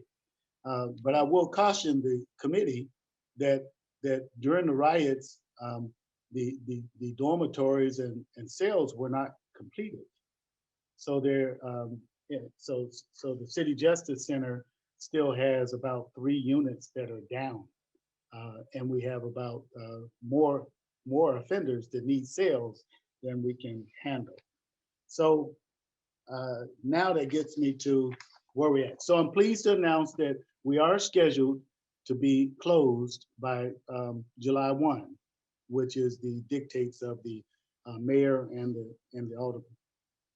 The unfortunate thing is that we'll be tight and we'll still be doing construction to try to get the building up part to house the offenders. Now, we will be losing about $9 million in revenue from federal, and there's about 50 or so federal people that we still have to place or drop charges or figure out what we're going to do with them. That revenue was going to be used to subsidize 12 positions, transportation positions, program positions, caseworkers, and part of the medical. And I think that the budget chief, Paul, can verify that we were supposed to use the federal money. 70% went to corrections, 30% went to the city to pay for the medical. So there's going to be about a $6 million shortfall in medical services for the offenders that we'll have to figure out how to pay, as well as about $700,000 worth of staffing costs for transportation and the programs. And programs are very important to direct supervision. And some of the programs you might see over my shoulder are I noticed that one. That Alderwoman Davis helped us to do. So if you drive around the city, you'll see different plywood with art on it. And that was made at MSI as part of our restorative justice program. And I think both Alderwoman Davis, Alderwoman Boyd, all of the Boyds, Alderwoman Pam Boyd was our Alderwoman here, and the Public Safety Committee have witnessed our baking program. So we're hoping that the mayor's office and others will consider letting us still use some of those things, because that's hundreds of thousands of dollars worth of baking equipment, as well as lawnmowers to cut the grass and et cetera. And we're thinking that we can still come up with a program where we can do some things, and we may have to use the minimum security inmates. Now to the budget. So our shortfall is about $7 million. We still will be getting about $22.58 from the state if we can get it. Of course, that's first come, first serve. So, and you have to be convicted, and there's a certain amount of spending limits that's reimbursable by the state. And many of you already know that we've been, smaller agencies want their money quick, so they submit their bills quick. And when the money runs out, that's it. You can't go back and say you owe us money from 2 years ago, a year ago, and et cetera. Of course, just like our budget, their budget expires and that money is lost. So that's about where we're at. So our current budget, we should be, we have 189 positions that are funded. Unfortunately, the Department of Correction, due to earlier shutdown notifications, hasn't been hiring folks. So we're at a severe shortage, and I covered that with Dr. Eisen earlier today. Whereas we have about, at the City Justice Center now, the table of organization calls for 198 officers, and there's right about 114 officers. That's counting the people that are going to graduate this Friday. So that's about 40%, 45% vacancy rate, which is very dangerous. And when you talk about services, all services are affected by vacancy rates. 45% is unheard of. At MSI, we had 149 officers. It was cut to 65. 15 were assigned to CJC, which left 50. 10 quit. We're about 40, 38, 40 people, officers, excuse me. We're about 40, thank you. We're about 48 officers at 44 to 48 officers at the Media Security Institution. So when we combine, we still have about 148 or so officers, which is well short of 50 or so officers that we would need just to staff the building. So those are some of the things I know. After listening to everyone else, the city can't afford to do things right away. But of course, with the events that happened with the disturbances, recruiting in this whole area is difficult. The St. Louis County is short on officers. St. Charles is short on officers. I will add that most of the federal prisoners, which we don't have anything to do with, are sent outside of the city, and some of them are well outside the city, I would add. And we're getting a lot of calls about their placement, but that would be between the federal government and the caller. So we're trying to let everyone know about that situation. So that's about where we're at. We're hoping that we're hoping to be closed as far as inmates only. After the last resident leaves here and we do bring staff, we do have some issues. There are about probably over 500,000 personnel documents that are located here. We have snow plows that plow the City Justice Center and other city parking. We have lawnmowers that cut 23 acres of land. We have copper and new air conditioners, so we wouldn't want anyone to steal those. So we had engaged in conversation to try to encumber the money for the security company to try to watch over the building until we can decide what other uses or selling that would take place. But it's going to take a little time to figure out what to do with the desk moves, computers, supplies, and etc. Because CJC never had enough storage space, so MSI was used as a storage space. We have this little problem with the storage bin, a lawsuit, Cody lawsuit, and in that lawsuit we cannot shred. So we have documents from when the lawsuit began until now that are out of the records retention, but we cannot destroy them. which it includes two full-size trailers with full of records. And now we're having difficulties trying to pay for those trailers because people want to know why we have them, which is the lawsuit. So those are some of the things. We can't fix everything, but we can tell you that we have some ideas.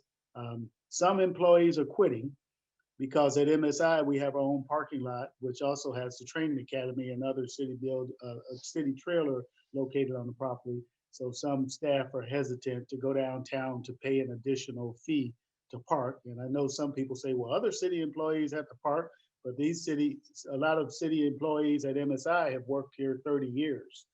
Captain Turner has been at this facility for 30 years and retired. Lindsay Harris has been at this facility 30 years. He retired yesterday. We have other people that are going to other agencies. We have 15 resignations in May, which and counting. I had received one yesterday. So we may not even bring 38 people to downtown, which are already short. So and so these are the situations that we have to do in addition to trying to complete the renovations of the housing facility downtown. The facility has minimum security lights, minimum security furnitures. So we're trying to swap out that furniture with some of the more secure furniture we have here at MSI. The lights are going to cost an additional, we're estimating about $1 million. You're talking about every sale. Currently, the lights are so flimsy that you can take wires, you can make shanks, you can use weapons and things of that nature. So that's why it's important. And we're also simultaneously trying to fix the windows. I know it's somewhat of a eyesore to see plywood over the glass of a maximum security jail. So that project is scheduled to be, weather permitting, about 30 to 60 days. So that's the update. I know we can't get all of the money, but I wanted to make sure you were aware of some of the things that are going to happen. That's my All presentation. right. I'm going to start with questions. Alderman Boyd. Thank you, Madam Chairwoman. Mr. Carson, good afternoon, sir. Good afternoon.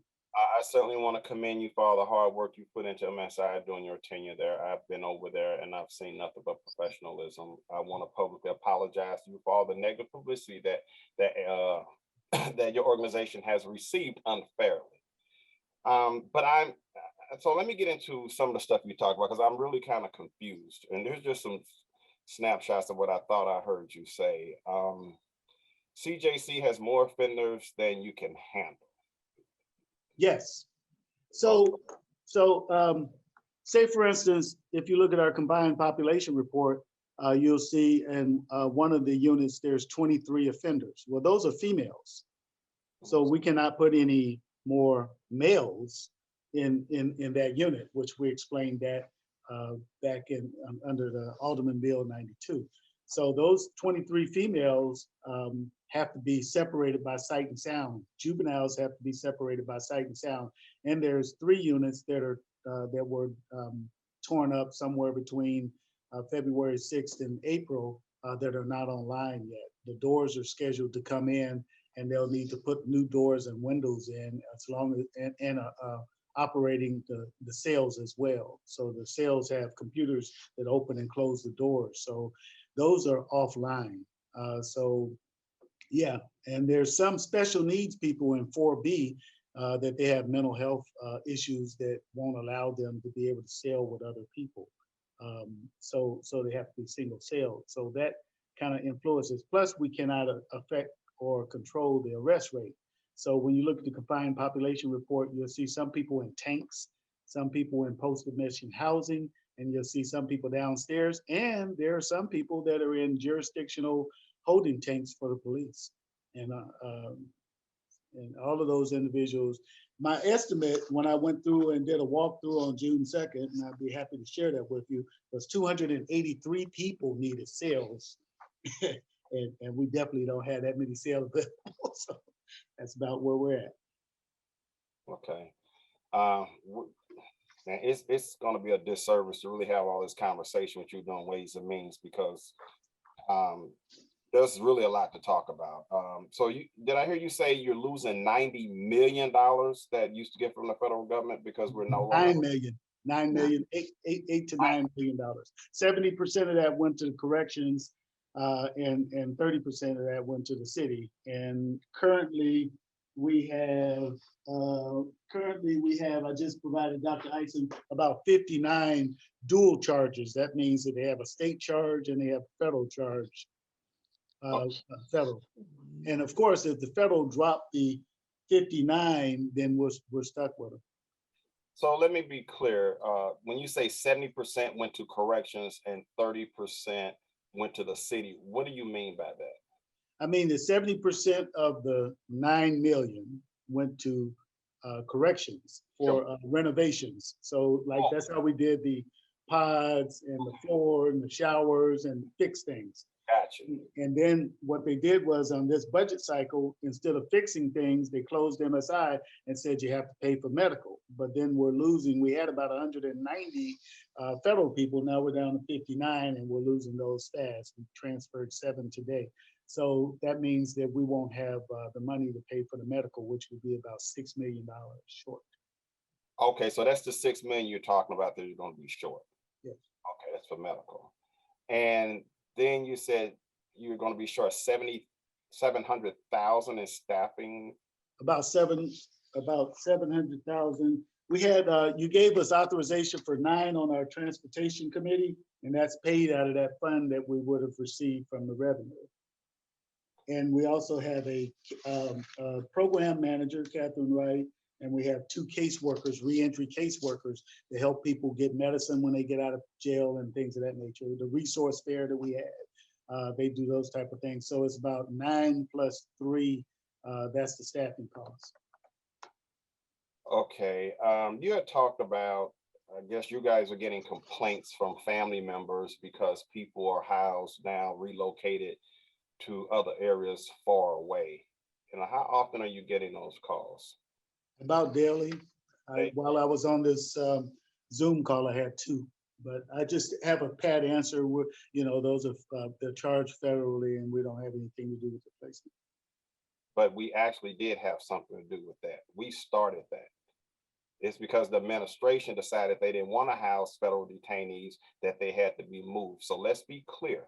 That is the city started that problem. It's not your problem, but the city started that problem. That was something that had been a concern of a lot of members of the Public Safety Committee. So what we were saying, trying to sound the alarm, be concerned about, is coming to fruition. We're not helping our citizens by sending them to Farmington or the Boone County or wherever they may be. We're not helping them at all because it makes it difficult for their family members to reach out and see them. And that's, to me, that's a disservice. And I think we're being very short. Hopefully, hopefully the turnaround time for the federal are a little bit shorter. So hopefully their time will be a little bit shorter in getting to court and getting to where they need to go or be released. So what does short mean to you? How many months?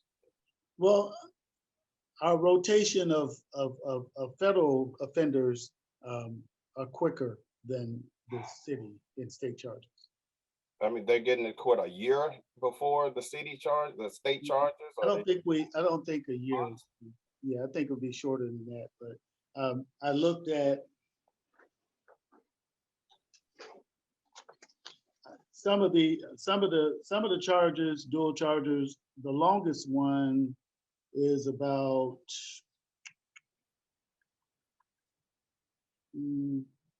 some of them can be long, but most of theirs are within a year or so. Yeah.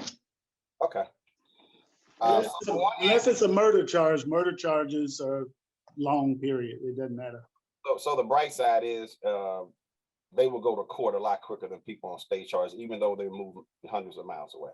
The bright side is they can go to court faster. That's one way to look at it. Yes. Okay. Before I let you go, you talked a little bit about the baking program that you have there. You talked about the other program they were doing the painting. But I remember there were more programs than that. There were some life skills, because you were saying that they didn't know how to make beds, and when they leave and transition back out into society, you guys were y'all had a special program that y'all were working with them on. So can you talk a little bit about those programs, and will they continue when everybody is at CJC? No. So we had life skill programs. Of course, we have anger management programs. We had maintenance program. I think you remember that one, where we taught them how to change lights, light plumbing, and things of that nature. Cut the grass, and have had some successes of people getting out and getting jobs as well. Those were good programs. I don't. Today we were entertaining what would happen with the building of MSI, and I guess it'd be largely up to the mayor's office and the alderman, because of the equipment. At this time, we were advised that we'd be able to have access to the building, which would be beneficial for the medium security offenders, because most of the medium security offenders at all jails are used for outside labor, and they could be brought other places for program. In fact, they have some programs called community-based correctional facilities that either let people go out, work a job, and come back to jail. So those are alternatives that the older person can codify. Actually, if you look at the old jail, they did that. You know, they had broom factories and let people pick up trash along the wall, or be assigned to they used to call it governor's mansion, and assigned to forestry to cut grass and etc. It depends on what your visions are. But I think that if we were going to continue the baking program, there's no programming space at CJC, so there certainly would have to be some type of arrangement to have more programming space for more programs. Okay, and so now we did have AA programs at because I started it at CJC, and we have the opioid program with Reverend Barr comes in, and we recruited him to do that. We also have religious programs. So it sounds like you guys had a lot of humane programs that were operating out of the facility, outside the fact that it was alleged to be a very inhumane facility. I felt like if you look at the restorative justice and reentry models, we were within those guidelines of restorative justice, community justice, and reentry. Yeah, it seemed like, and I've heard from other people that, you know, MSI was moving in a direction where it seems that the progressive trend really wants justice to move toward. So I guess we will see how this all works at CJC. So it sounds like you're just a little shy of $7 million shortfall, about 114 officers. You need about 189, about a 45% vacancy. So that sounds like a recipe for a powder keg to me. And I really hope that we are prepared for that, because that's scary. That's very scary. And it's really confusing that we're told that we're going to save $8 million a year if we close MSI, but yet I'm hearing we're going to have a $7 million shortfall. So I'm going to stop with you there, and I'm going to ask Dr. Isom to explain how we're saving $8 million with and coming in with a $7 million shortfall, and it looks like a powder keg just ready to happen anytime now. Yeah, Alderman Boyd, certainly we have a number of different things to resolve in the next 30 days. I think to one point, the state reimbursement is part of trying to recoup that $7 million. Of course, it won't take all of that $7 million. The other part is the contracts that we have for both facilities. We're looking into what savings we would have, because of course we've got smaller numbers than we did when we had both facilities, both with the medical contract and with the food service. So those are potential savings that we might recoup. And so, and then there might be a additional shortfall that we'll have to look at other areas within the budget to make up that gap. But for right now, those are the three things that we're looking at that could potentially impact that $7 million shortfall. Okay, but we're going into this knowing we're going to have a shortfall, but we reallocated monies for a bunch of different social services, which I support, more money toward, social service programs. But I really do care about the employees of the city of St. Louis and their safety. We don't hear enough about protecting our correctional officers and our police. We often hear about how bad they are, but we all know that 90% of police officers and 90% of correctional officers are really, really good people and they care. I mean, I would never want to do the job. You couldn't give me $100,000 a year to do either one of them. So I think it's important that we show some consideration to our staff, that we care about them, and having them do all this overtime in a very volatile situation, that's not healthy. You were a police officer, at some point, all this overtime just going to wear and tear. You're never going to be 100% when you're working a full shift and then maybe an extra 4 hours. And so we cannot continue to operate like that. And all this new way of imagining things and reallocating things, we seem to be forgetting about the staff. Their mental health is important.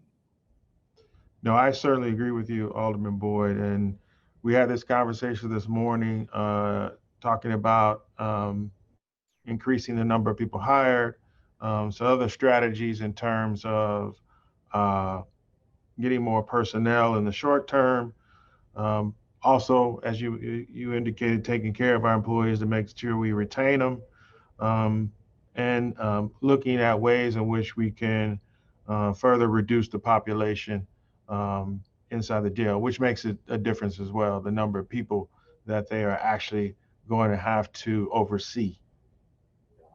Okay, I could probably take up another hour or two. I want to be respectful to the rest of the people on the committee, but since the chairman of public safety is also on here, I have a lot of trepidation about what's going to happen in the 28 days starting July the 1st with corrections. And I'm interested in having public safety hearings to talk about the exit strategy, because we haven't heard enough about that. We've heard it's going to close. Oh, yay, that's hooray. That's all great. And that's a win for a certain group of people. But we haven't heard how we're actually going to walk through that.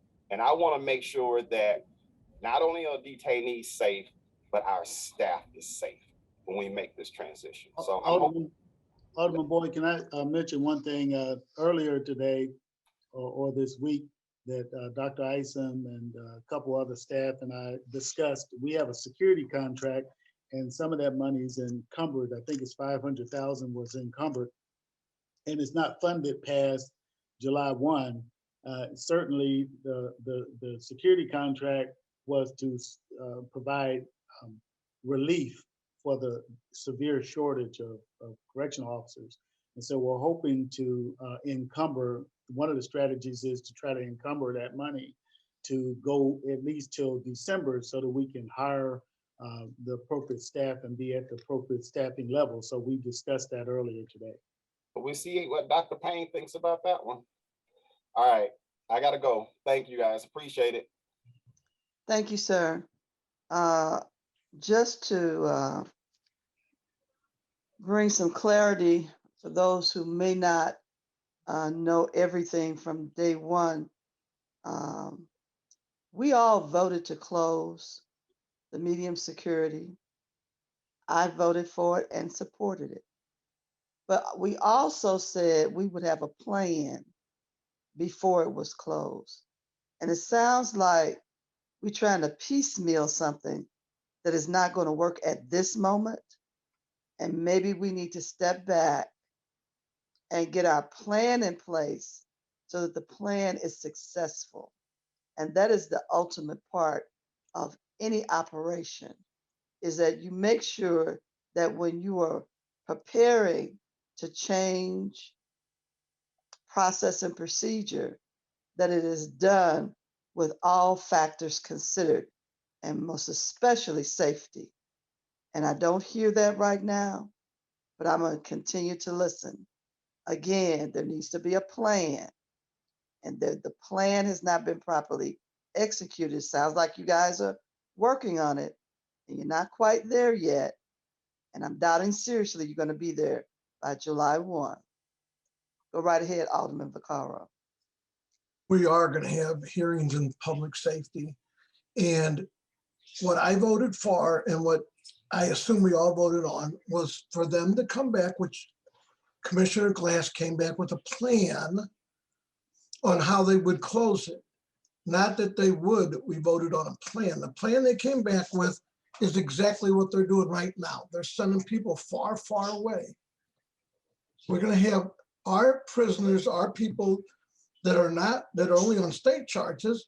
There's not going to be enough room. They're going to be sent far, far away. I'm getting phone calls.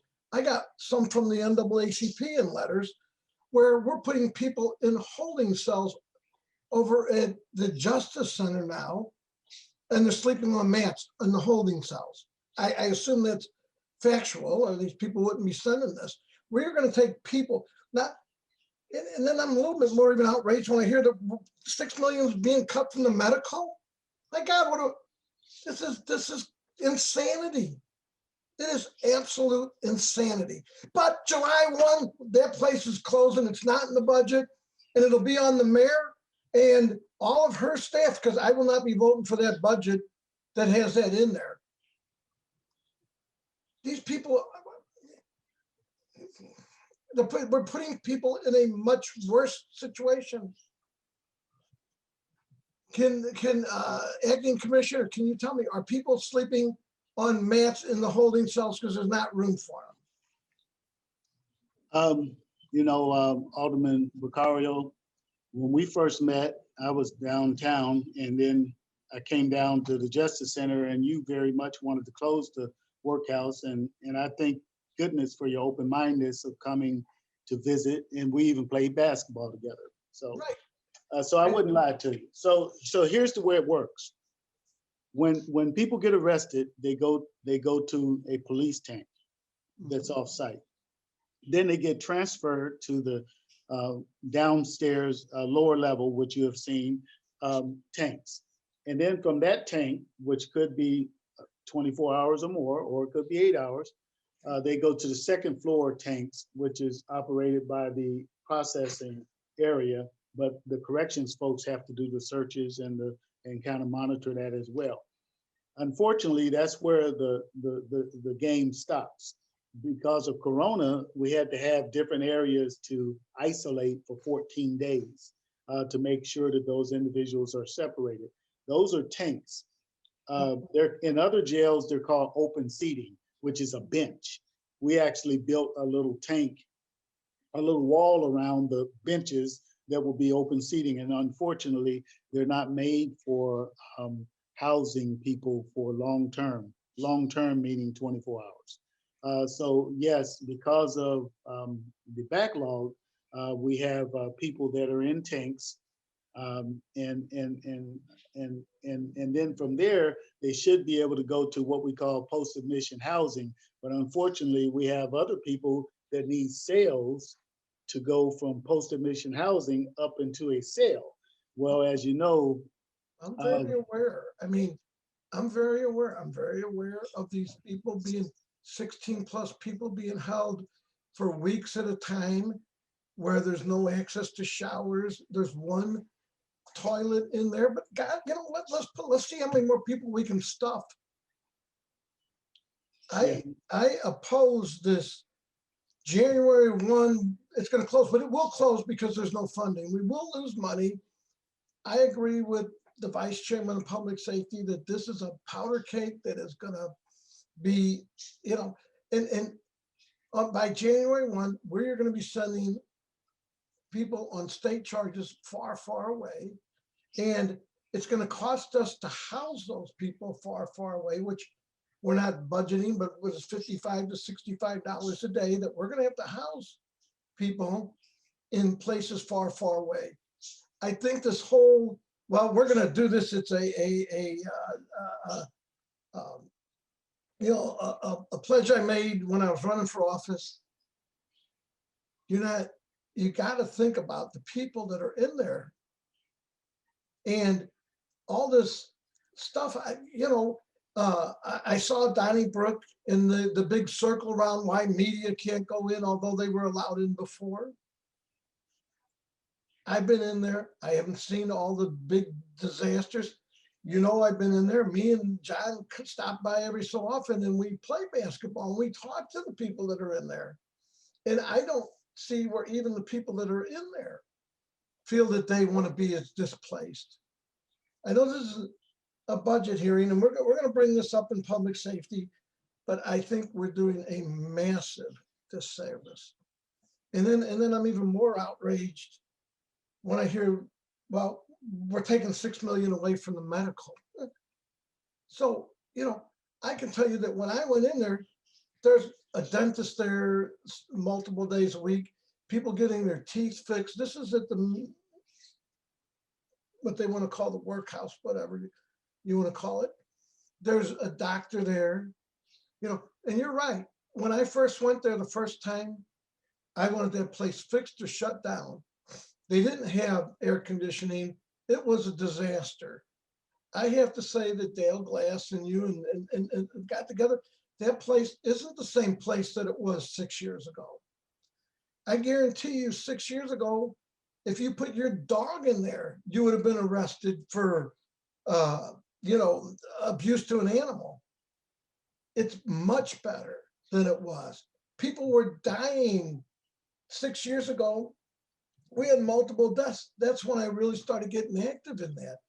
And the changes have been tremendous. But I agree with the vice chairman of public safety. This is a powder cake, and it's gonna be a horrible thing. I think that families are already, like I said, calling. I'm already getting calls through the NAACP that people are not being, that they're put on mats because we're taking the people from the Justice Center and we're moving them back over there. And the people that are moving back are complaining that we're putting them in worse spots than they were in. And I realize it's not budget, and we're going to go through this in public safety because I have multiple issues, but I can tell you what I voted on, and I have no problem closing all the jails. I have no problem closing the workhouse, whatever the hell you want to call that thing. But what I voted for was a plan, and every member of the Public Safety Committee said this plan is not acceptable, except one person. And if the object is to close the workhouse, no matter what, no matter how many people we hurt, God bless you, do it, but I'm not voting for a budget that hurts people. Thank you. And from that point, I'm just going to jump off because it really has me mad. I'm going to use words that then I'll be on Facebook and all the Facebook people will be, oh my God, he said bad words.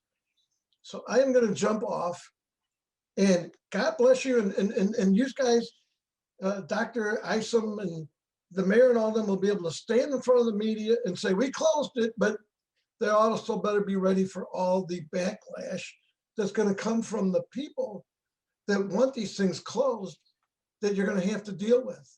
You're going to have to deal with the overcrowding. You're going to have to deal with the complaints that these people are out of state. What are you going to do about all this? You can make campaign promises, but you still have to govern, and you still have to think about what is the best way. What are you doing for the? Anyway, I'm sorry, I'm ranting. I'm jumping off. Thank you, Chairman, for letting me rant for a minute. All right, Alderwoman Howard. Good afternoon, Commissioner Carson. I appreciate your time with us, and I appreciate your detailed description of the troubles you have. You have troubles, and they abound. How many officers are needed to operate CJC? Well, 198 were needed, but we got approved for 189. Oh, so how many do you have? How many do we have? Right about, I was told today about 115, 114. So that's counting a graduating class that's going to graduate tomorrow. And right now you're operating these 2 facilities with 115, correct? No, we have about 44 here at MSI. Okay, so that'll bring your number up, but still not near what your requirement is. And these, I guess these are requirements dictated by a oversight agency that recommends corrections staffing. Well, no, that's required, that's given by the budget. We did a post analysis, and the post analysis was about 232, but we'll have to do some trimming and cutting. Okay, a post analysis is. So post analysis is, you know, in corrections and police and fire, they have like a relief factor. You count holidays and all of those things. So each place is like the front lobby is 1 post. You multiply that 1.7, and you need this many posts for relief inmate. Right. Okay. So when you count the posts, rovers, people that watch the offenders, it's about 232. But in our budget, we had 189. Okay. So how many inmates do you have at both facilities now? At both facilities combined? Well, give me the numbers separately. Okay. I know you went through these, but. Well, yeah, but what happened was, as we were speaking, some were being transferred. Okay. So to give you the most current number. So at this time, at CJC, you have 551 at this time, and at MSI, you have 93. Together, you have 93, 644.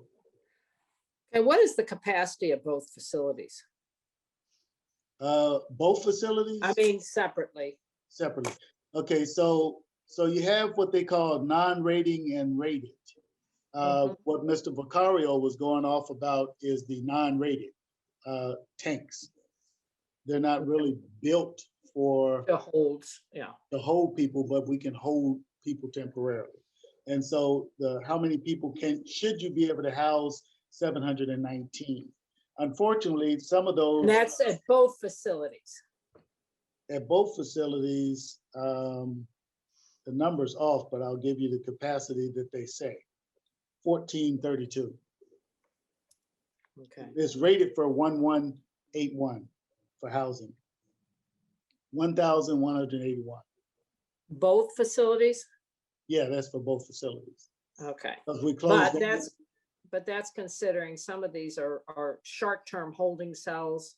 No, with the short-term holding cells is 1432. That's the sheriff tanks and regular tanks downstairs, what we talked about. So if you have that kind of capacity at 644, what, it just doesn't make sense that if we're going to release these people, are we going to have to release people, or are you going to just have to stack them in there? You got to stack them. I can't release anyone without a court order or a circuit attorney.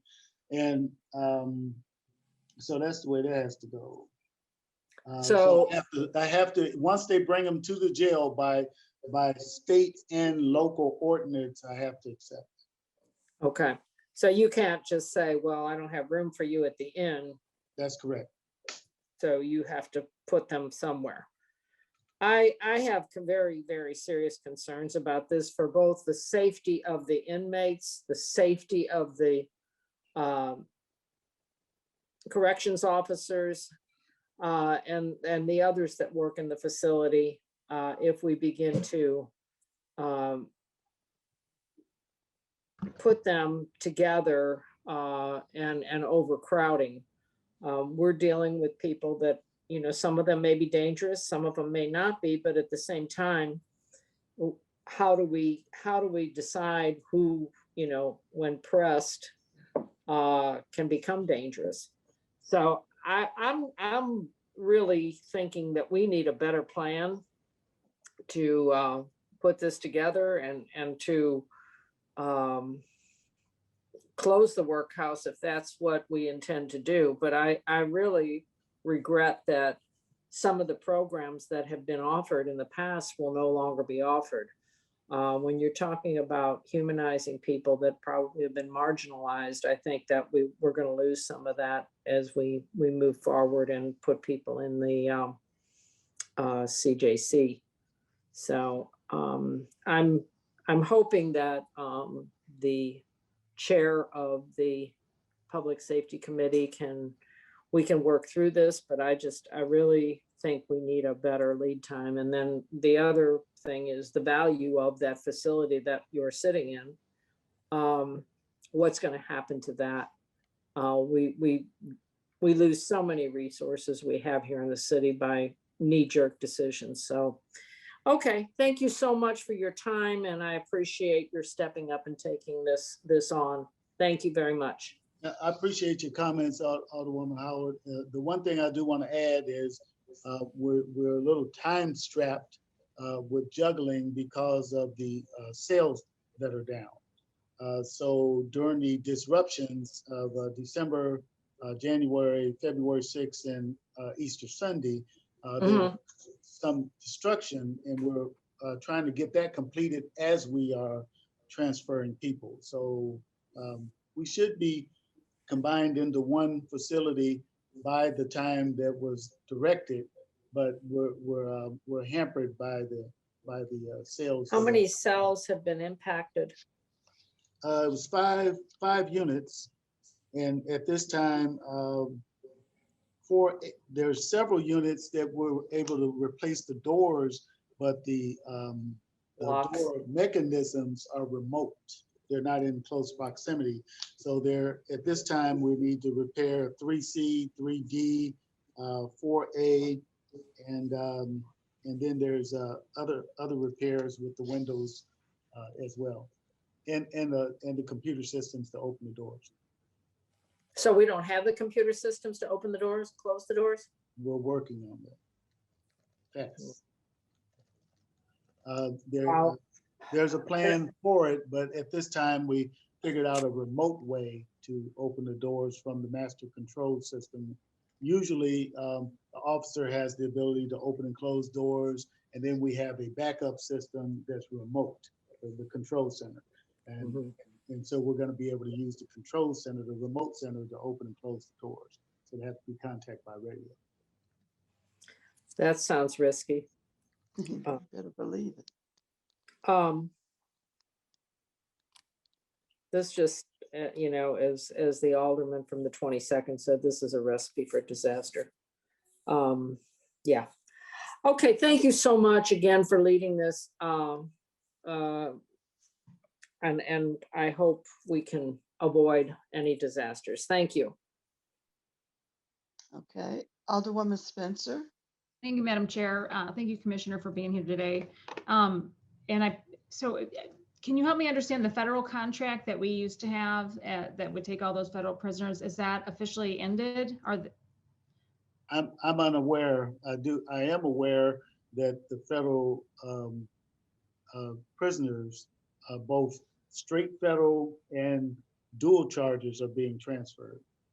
And I'm unaware of the contract issue. Okay, so those folks are being transferred out of our custody currently. So we take them in and then they're transferred out of our custody at that point? No. The negotiation was to house federal prisoners because the federal court was right next door to the City Justice Center. Yes. So we had built our way up to about 190. At this time, we have about 59 left, and most of those are dual charges. I'm unaware. I was aware of the first contract, but that was because we didn't have a lot of federal people at MSI. I didn't really stay involved with that. How I got involved with it was when the disruptions occurred, I inherited some of the federal inmates at MSI. So then I had to become more aware of the federal contract, but I didn't, I'm unaware of whether it's intact or voluntarily let go or they're just taking them out. I'm But, unaware. but Commissioner, you're currently over both facilities, is that correct? Acting, yes. Yes, okay. So at this point, we're unaware of whether or not we have an active contract to Well, house. I can tell you, we're not receiving any federal people at all. We're losing them. Okay. And so they're arrested, taken in, they go to the courthouse. The They're federal, They're arrested, taken into custody by us, and then transferred, correct? no. So the ones that we have, we've had. If there is a new federal person, it doesn't go into our system at all. It goes somewhere else. So they're just arrested. You say, somebody is arrested. Right. They're in the custody of a police officer. Okay. And then they go directly somewhere else. Oh, they go to the police substation. They can, or they can go to the prisoner processor area at the City Justice Center, which is the lower area. That's where the police operate to book you. Okay, and then your book. And then they go upstairs to the tanks, and then they're scheduled for an initial hearing. It's at the state charge. And then once they're at the second floor, then we have to kind of hold them for 14 days before we bring them through the system. That's the way arrests go. And then if they're arrested and booked on a federal charge, we don't accept those. So my question is, do they come? When they get arrested, they go to the police station. Then where do they go? They leave? Talking about federal people? Yes. No, they would. When we had a contract with them, yes, you're correct. But the police don't arrest the federal people. Federal people do, and they go through a federal court next door. Okay. And they don't go through our system at all. And so they're held. So St. Louis City police officers are never arresting people on federal charges. So they could. That's called a dual charge. Say, I'm a former FBI agent. So if I arrest somebody as an FBI agent for a bank robbery charge, they can also be charged for the state, because that's a city charge, bank robbery. Okay. If it's armed criminal action, both could arrest. But if you already arrested them as a police officer, I can just file a charge. I don't have to go rearrest them. That's called a dual charge. So it would have a state charge and a federal charge. So we have 59 of those. Are we taking the dual charges in?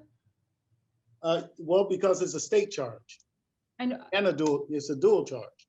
So somebody has to drop a charge, or say, for instance, if I gave this person a recog, right, then it would become purely a federal inmate. If I say this person, I'm going to release this person on their own recognizance, right, and they still have the federal charge, now they're purely federal. But if they have both people file charges, they're dual charges. We have 59 of those. So right now, there's a homicide. That's a good one. Horrible, crime. Yes. And St. Louis City police officers respond, apprehend the suspect, take them to the police station, book them on 10 charges, robberies, battery. State charge. Those are, and then homicide. All of those are state charge. That's a state charge. Now, if you went, are just those folks that are arrested by FBI? No. So if they came from East St. Louis and they killed someone in St. Louis, that's what makes it a federal charge. And then it's a state charge as well. And because it's interstate commerce. Are we accepting those folks? So the federal folks, the folks who are, only federal, those folks are gone. And that the contract with the feds, has it ended? I don't know about the contract, if it ended. Alderwoman Spencer, it hasn't ended. It's just that if there's no federal detainees, we're not receiving any funds for them. I'm sorry, Dr. Isom, we're not receiving, if there's no funds, what do you mean if there's no funds? No, what I mentioned is if we're not holding any federal prisoners, then they're not reimbursing us for those detainees. So conceivably, if we were to hold, 50 federal detainees, they would pay us for holding those 50. Right. Okay, so the contract doesn't require us to house them. It allows us to house them, and it establishes that reimbursement. So we are simply right now refusing those federal prisoners, correct? Not formally, but informally, of course, they know that we are trying to, as everyone mentioned here, make sure that we have a population that will be able to be housed in one unit, but two, would be a population that our staff can manage. And so to do that, we can't take on federal detainees that are not actually City of St. Louis responsibility. So, okay. And so those folks that are just charged federally, they're not entering our system at all, and we really have a hands-off. We don't know where they go or what they're doing, or we're not tracking whether they're going to Hillsborough or Tennessee or anything like that. No, we're not tracking, but if they were in our system before, they send us, they have to go through us to tell us where they're sending them. But if they get arrested at the federal courthouse, then they just go work. Like today, I saw a bus of federal detainees that were arrested over the weekend, and they put them on a bus and they drive them directly there without bringing them to us. They bring them to the jail that they're assigned to. Like last night I received a transfer list. I think it was Clark County. There was like 7 people going to Clark County, but those are people that we had already had. Where's Clark County? I'm not sure. I think it was Henry or Clark. I'm not sure. I look at it briefly. I really just count and see how many people they take, but I could look it up though. Okay. It looks like it's in the northeast corner of the state here. Right. I've never heard of it. There's so many counties. Commissioner, what's the timeline for the actual shuttering of the doors, the closure of the workhouse? I told Dr. Isom that we're going to try to go with June 20th because I don't want something to go wrong. I won't have any time to recover. So if I said June 30th, that means that there's no time to recover. So we sent 44 out today. We're at 93, so we'll send half of those out next week, and then we're done. Okay, and then that will mean there'll be how many at the CJC? How many at this moment? What do you know in total? How many we have? You said in custody we had 704. It'll be 644, but every day we receive someone and every day we lose someone. So it plus or minus. I mean, I get a report every morning at 8 o'clock. But that report has already changed because this afternoon I sent 44 people down there. So I'll get that report tomorrow morning. But I just happen to know that. So. Okay. And Commissioner, the issues that we were having at the CJC earlier this year, particularly with the locks, the dysfunction of the lock system, has that been fully addressed and fully remediated? No. So we're transferring all these folks down to a facility that doesn't have a functional lock system? It's functional lock system, but it's the same lock system. The ones that were compromised are being replaced. The ones that are not compromised are not being replaced at this time. Are we concerned about the safety of those of our residents who are being held in our custody and our employees? If that's the case, if we still have that same dysfunctional lock system? Well, I'm not sure of the word dysfunctional, but what I will tell you is we have I have asked for an update, and they've taken locks apart to make sure there's no paper or other debris inside them to make sure that they're operable. And we have to consistently do that. We have the same locking system at MSI, and we held 340 people, and there was no outbreak at MSI. So why is that, Commissioner, that we had all these outbreaks at CJC with the same locking system and there were no outbreaks or no major issues at the MSI? Perhaps could that be a separate conversation without Zoom or with the Public Safety Committee? I wouldn't want to, I understand, my understanding is Zoom is not really a secured operation and Not could at be all. compromised. And I wouldn't want to put any confidential information on the web that could be compromised. Okay. It's just, Well, go ahead, Dr. Isom. I would just say, Alderwoman Spencer, a part of it is just management and regularly inspecting the doors. Okay. And so that's one part. And then the other part, because I know people are worried about safety, and certainly Acting Commissioner Carson and I are as well. The other issue is that the control panels were inside the pod. And so that allowed some access that we are changing as well. So I think despite the issues with the locks, which I think could be resolved by management and oversight, we're changing the process in which you can open the doors, and that will add a measure of safety as well. But as the acting commissioner said, we could talk about some of that offline. Okay.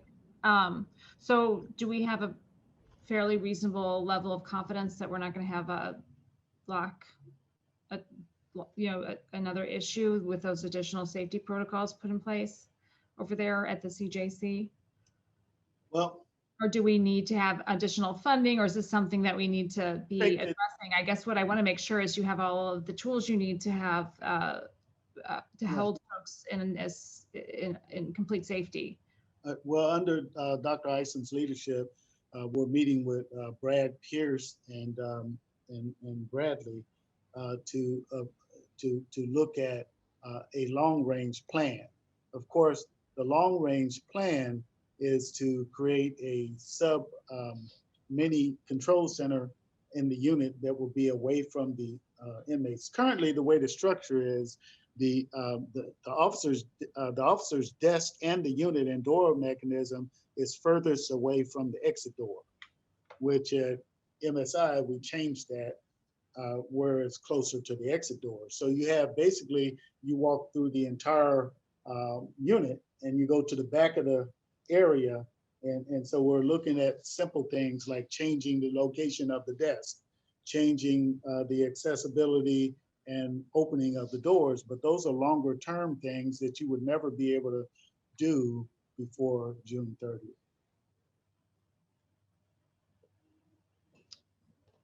Okay. Because all security locks are special made. Well, that brings some major concern to me, and I hope, I think that we should be definitely concerned if we're compromising the safety of those held in custody in order to meet a timeline that was artificially put in place. I think that we should be motivated and driven exclusively by the best interest of our citizens. We're going to use all of our expertise to try to put it together. My understanding is Pod C and D have 3 to 6 months, up to a year for the third floor. Okay. Well, I am dismayed to hear that we have folks sleeping on cots and housed in conditions that were not meant to be permanent in order to, again, accommodate this timeline. I'm very discouraged to hear that. But I understand that's not your choice, Commissioner. Do we have a process for all the city employees that we're going to be losing as a result of the closure? And we have so many job openings in the city.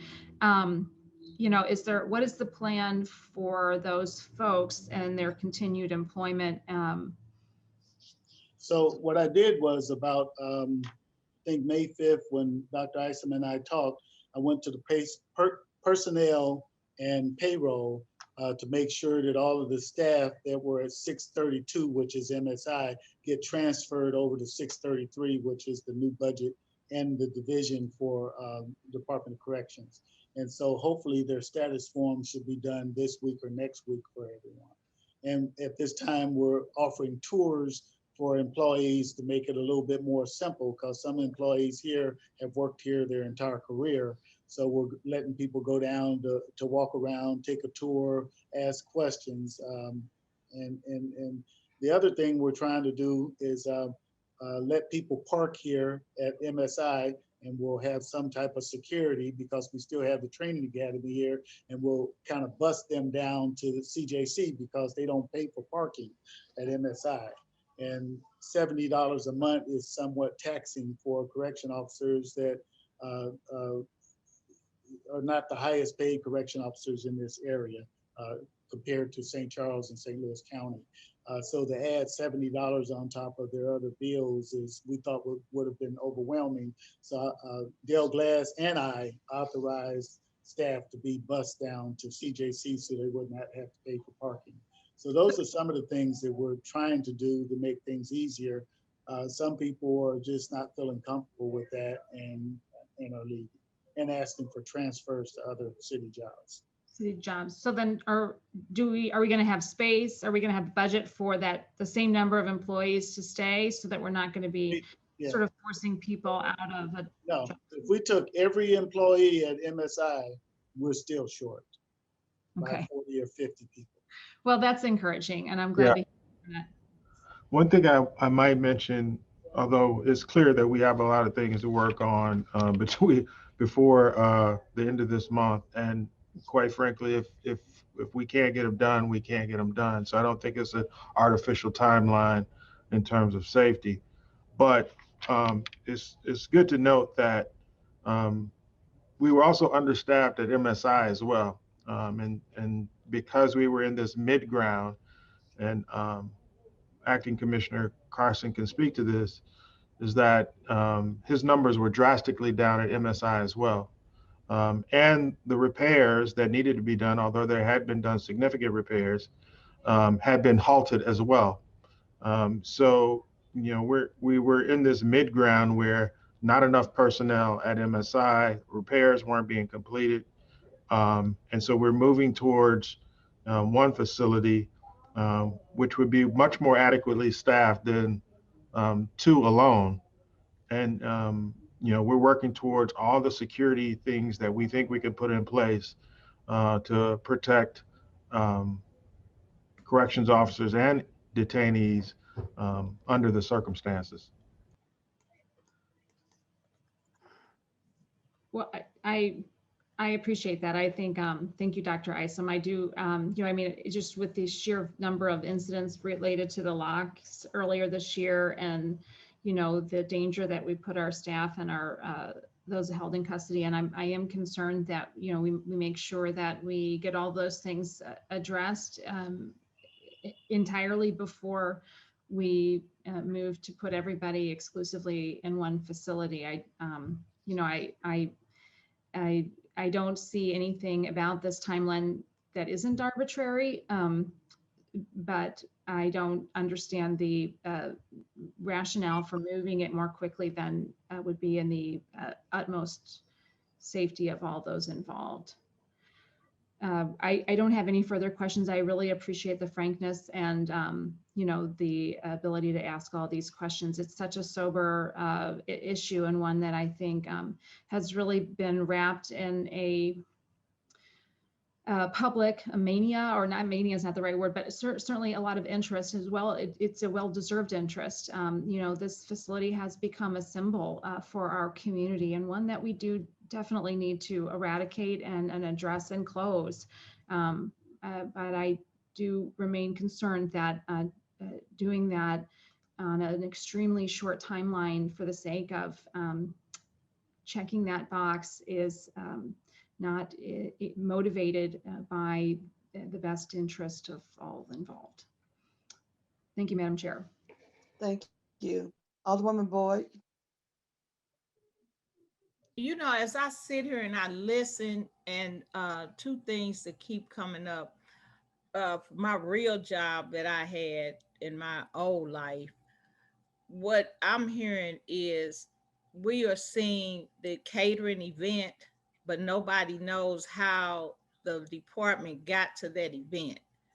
And so nobody listened to us as the Board of Aldermen to understand what had to be dealt with to get to that point.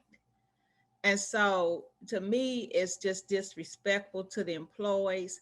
And I kept hearing people talking about inhumane of the inmates. Well, inhumane to me is when you have a person that's locked up in I call it the larger jail, MSI, and they're able to get out, go to the barber shop, they go to activities and leave, and then you change them and say, okay, we want to put you in better conditions. So now we're going to lock you up for 23 hours and only allow you to get out for 1 hour.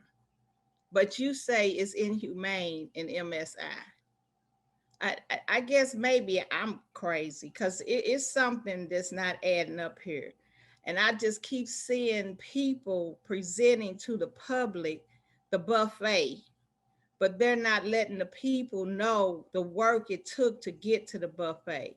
So you only selling them the end result. So you're not letting them know what Dale Glass, Mr. Carson, what the guards went through. You're not letting them see that part, the work. You're not letting them see none of that. All you letting them see is, oh, we're going to close the workhouse.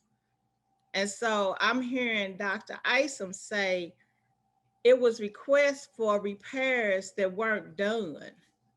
They didn't have the staff that they were supposed to do, but these two men managed to bring programs, bring equipment in to help these people become productive citizens, but you said they were inhumane. And I know I got to be living in the twilight zone because it's something going on that I'm not seeing. So, Mr. Carson, thank you very much for picking up this baton and trying to accomplish this goal that was put on you, this task. And Dr. Isom, I appreciate you for standing up to try to accommodate the ask. But I just feel that in the Justice Center, people are overcrowded and they're treated inhumane. So everybody that's on here listening, you make sure you tell your people in the Justice Center, those people are in inhumane conditions. Since you saying it's inhumane. Thank you. Okay. Alderwoman Navarro. Thank you, Madam Chairwoman, and thank you, Commissioner and Dr. Isom. Yeah, I mean, I'm one of those folks who has, supported closing the workhouse, and I absolutely think that requires a plan. And I think that's one thing. I know you all as individuals are doing, the best that you can with the resources that you have, but we definitely need something more for the employees, for the detainees. And I think what, a lot of us are looking for is, what are the one for employees? This parking issue is something that seems like, and maybe it has been, could have been anticipated, months ago. What are we going to do about employees? What are we going to do about the programming, and an analysis of what programming is available at the workhouse, and when that closes, what are we going to do to compensate for that? How, there's outdoor rec opportunities at the workhouse. We don't have that at CJC. So is there some sort of plan or assessment of this is what's at MSI, this is what we need to make up for employees, programming, medical services, right. All of that, or, I mean, it kind of feels like we're just trying to squeeze these two things together. But is there a systematic plan where we've considered all of these different things and what they're going to cost and what needs to be done? Well, let me just backtrack and then I'll get right on your answer. MSI with the, I think it was Alderwoman and Gracias, we created the first pregnancy protocol in the entire state. And then for some reason, someone thought that we treated women inhumane, so we sent them down to CJC, which they had the same opportunities, hairdressing, beautification, pregnancy protocol. We even had newborn baby visits here, where a new person could have a baby and they can actually hold their baby versus getting snatched away and given to a relative at the hospital. So we had the distinction of creating the first pregnancy protocol with doulas and all here at MSI. Some of those programs will be prohibited by programming space. When you go to a maximum security jail, you have the concept is more staff, less inmate supervision, and less programming, except for by video and etc. We still will have religious programming, probably AA, opioid program, and probably will have some anger management. But again, the sheer numbers of residents, you're not able to, if you go do a audit of other jails, the more inmates you have, the less programming, the more idleness, because you don't have the staff. Maximum security inmates have to be escorted. Minimum security inmates do not. Female in a mixed environment have to be escorted. So that means every time you escort for a legal visit, medical, dental, so your staffing is spending more time escorting than with the more maximum and special needs population. Then at MSI, you say you got a doctor's appointment, they walk down to the doctor, you know, and they go see the doctor and they come back, or you go walk down to the visit. But everyone at CJC, which I was a superintendent there for 3.5 years, has to be escorted. So programming will be hampered. We do have gyms, so I plan on reactivating those. We had recreation schedule and barber schedule, so I plan on reactivating those. Some of the things that you don't hear about, you hear about the sales, but what about the programming doors? So some of the residents, when they destroyed the sales, they also destroyed the locks in the programming room. The programming room was where the barber chair was located, where you could pass medication, where you could, someone could have a little Sally Port window, be safe, and do some programming. So that was destroyed as well. So we'll have to repair, and it's not going to be quick. All of the locks and the programming areas that are on the unit, we'll have to go back and do an assessment of the recreation area, which somewhat was damaged as well during the different disturbances. So there's a lot of plans, but I think that the facilities maintenance and the structure, along with the staff motivation, the staff, whenever correctional staff go through one riot, it takes about 3 years to recover. Your confidence level of supervising offenders, which if you look at the staffing patterns at both CJC and MSI, you'll find that we're overwhelmingly women correction officers. At MSI, 85% of my staff are female. That's from the leadership all the way down to the correction officer. So, so the same thing is that they're not as high as MSI, but we have a lot of female staff. So we have to offer wellness programs, counseling. People need to regain their confidence back. Of course, the media is not kind when it comes to correction officer. I always tell people they have a Chicago fire, Chicago police, they need a Chicago corrections, to kind of change the image, because it's not nice going into a unit and have unknown substance thrown on you, and you got to work the rest of the 7 hours, and then people accuse you of doing something bad to someone that just threw something on you. So we got to get the confidence of the staff back up. And I shared with Dr. Isom, we're going to go back into our ACA accreditation, the same things we did here.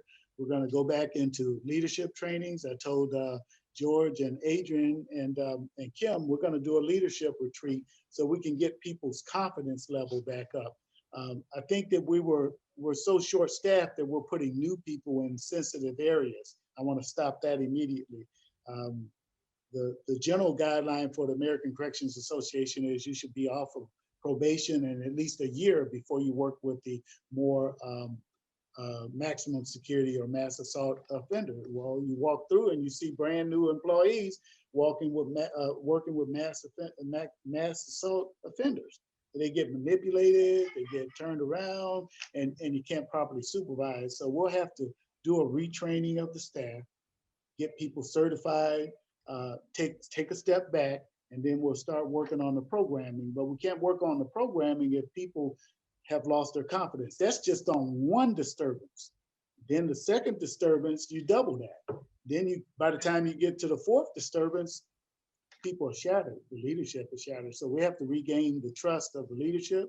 We have to let the staff know that they're going to be safe, and we have to be supportive. So I'm kind of pumping up staff, walking around, talking to people, and I'm encouraging an open door so that everyone can tell me their ideas. But most of the ideas I get from staff, they don't feel safe, and they're working too many hours.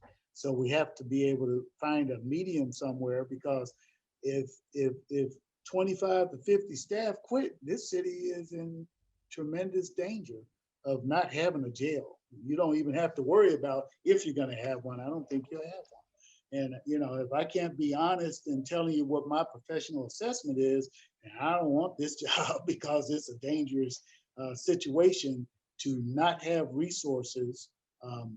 So hopefully some of the things that we can do, have more frequent meetings with St. Charles and St. Louis County and surrounding area, Jefferson County, with the leadership, so we can find a commonality.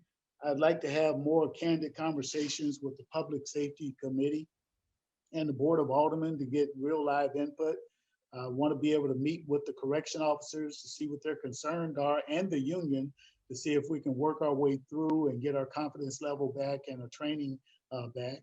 And I plan to involve National Institute of Corrections, American Corrections Association, American Jail Association, and National Association of Wardens and Superintendents. I've already called Mel, and I told him some of our situations. So I have people that are kind of helping me out, that are former commissioners, directors, and wardens, to try to give me some resources to try to get us back on track.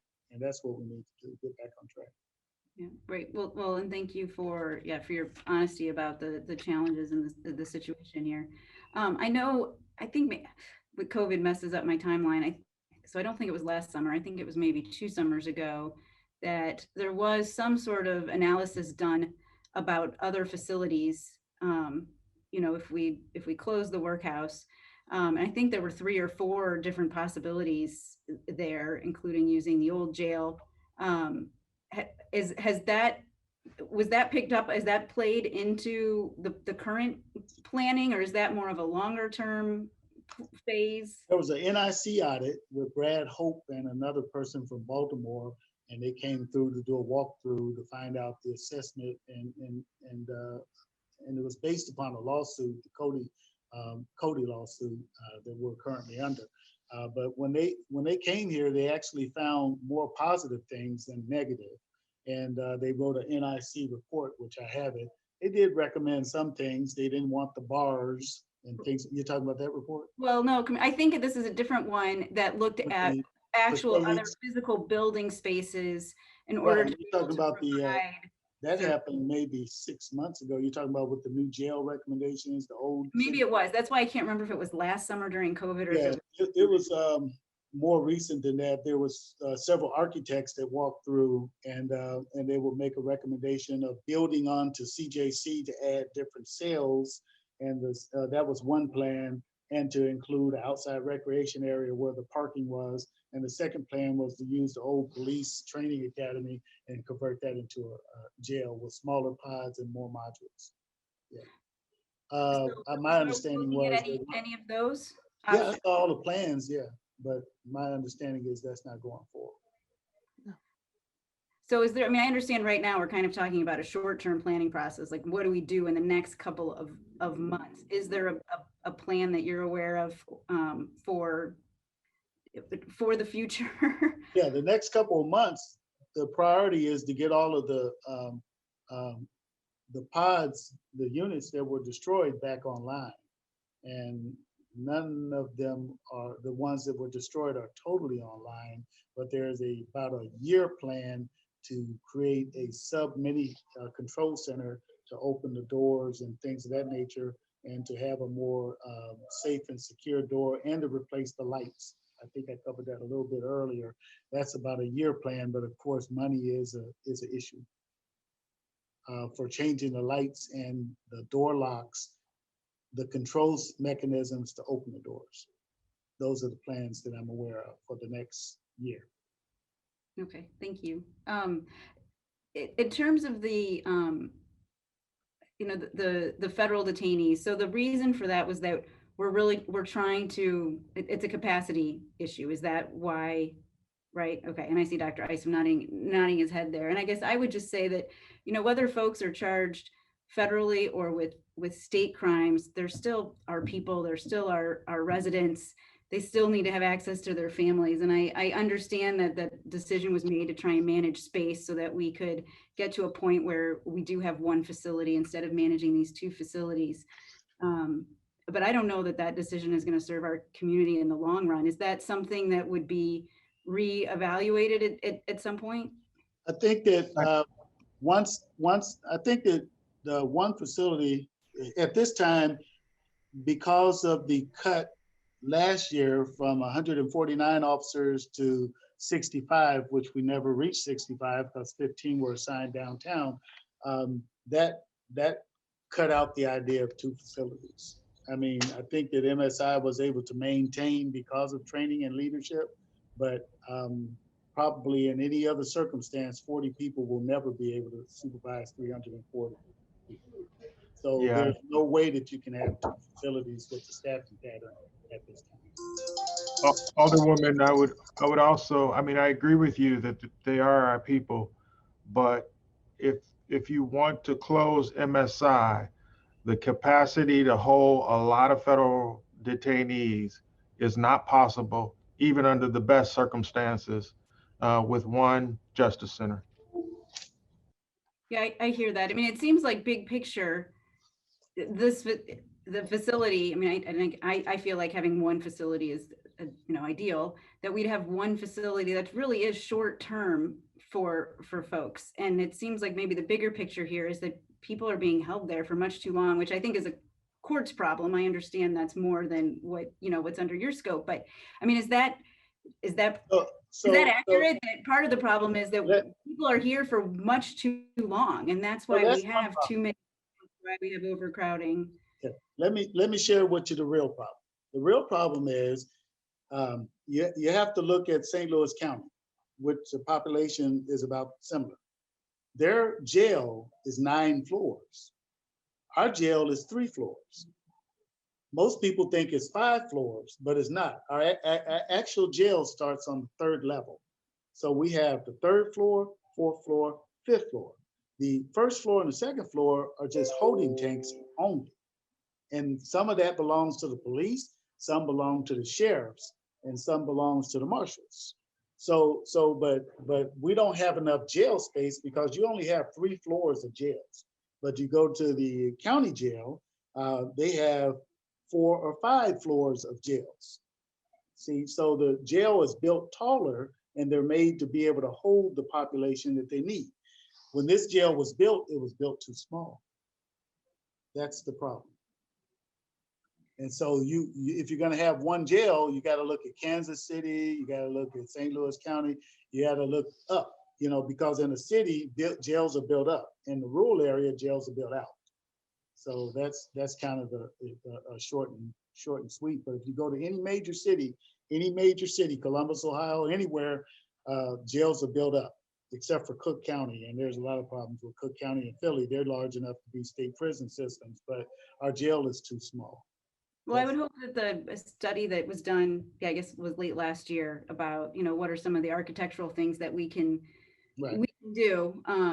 So one thing with the budget, I guess the question I have is, so the funds that were allocated for some of the various programming and services for folks at MSI, how, I realize there's not a direct transference there, but I guess that's my concern is, is that being made up? I know we've talked a lot about employees and staffing, but in terms of the funds for programming, how much are we losing there? And again, ideally, folks aren't there so long that we need to be doing lots of programming, but as many people have said, there are services, especially those medical services, are incredibly important. So I guess what would you estimate we are losing in terms of those services and programs in this shift? Well, I wouldn't be able to put a money value, but I can tell you that whenever you have more offenders, you have less programming because you have less space. That's the problem.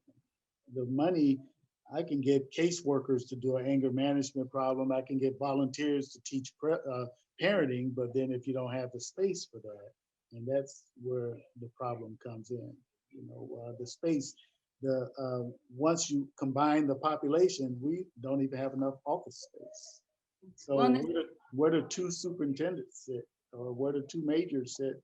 So the office space, the programming space becomes premium. So we're going to work it out, and we're going to try to figure it out. But I haven't had that opportunity yet. I did write a 8-page paper based upon standards of what are some of the things that we needed to do. And that's going to be, I think it's 9 pages. And that's what I'm going to use as a guide, which addresses all of the 5th edition American Corrections Association standards, as well as the standards for national health care, which we have our audit in September 1st and 2nd. And we're going to have to really do some work to try to pass that audit for the healthcare standards. So our goal is to try to be accredited and to try to make do with what we have, but it's going to take a little time. Okay, well, I'll just finish on this last question. So the $6 million shortfall in medical costs, that, I mean, theoretically, we would be taking some number from MSI and adding that to CJC. And what you're saying is when we pull those numbers together, we're $6 million short of what you expect over the next year. So the food contract, medical contract, and other contracts, those are divisional contracts. So they're already based upon the inmate population. So what happened was in the budget process, since we were making money on the federal detainees, about $90 per detainee per day, they said, take that money from the federal detainees and pay the medical contract. Well, we don't have that support system anymore. So that means that $6 million we're going to owe that medical company. And we'll have to take it from somewhere else. Can't take it from food. So, and our medical contract actually covers dental, mental health, psychiatric care, and medical, as well as reentry. So when a person gets released, we'll find them a medical home and continue the medication from 60 to 90 days. So it actually covers that.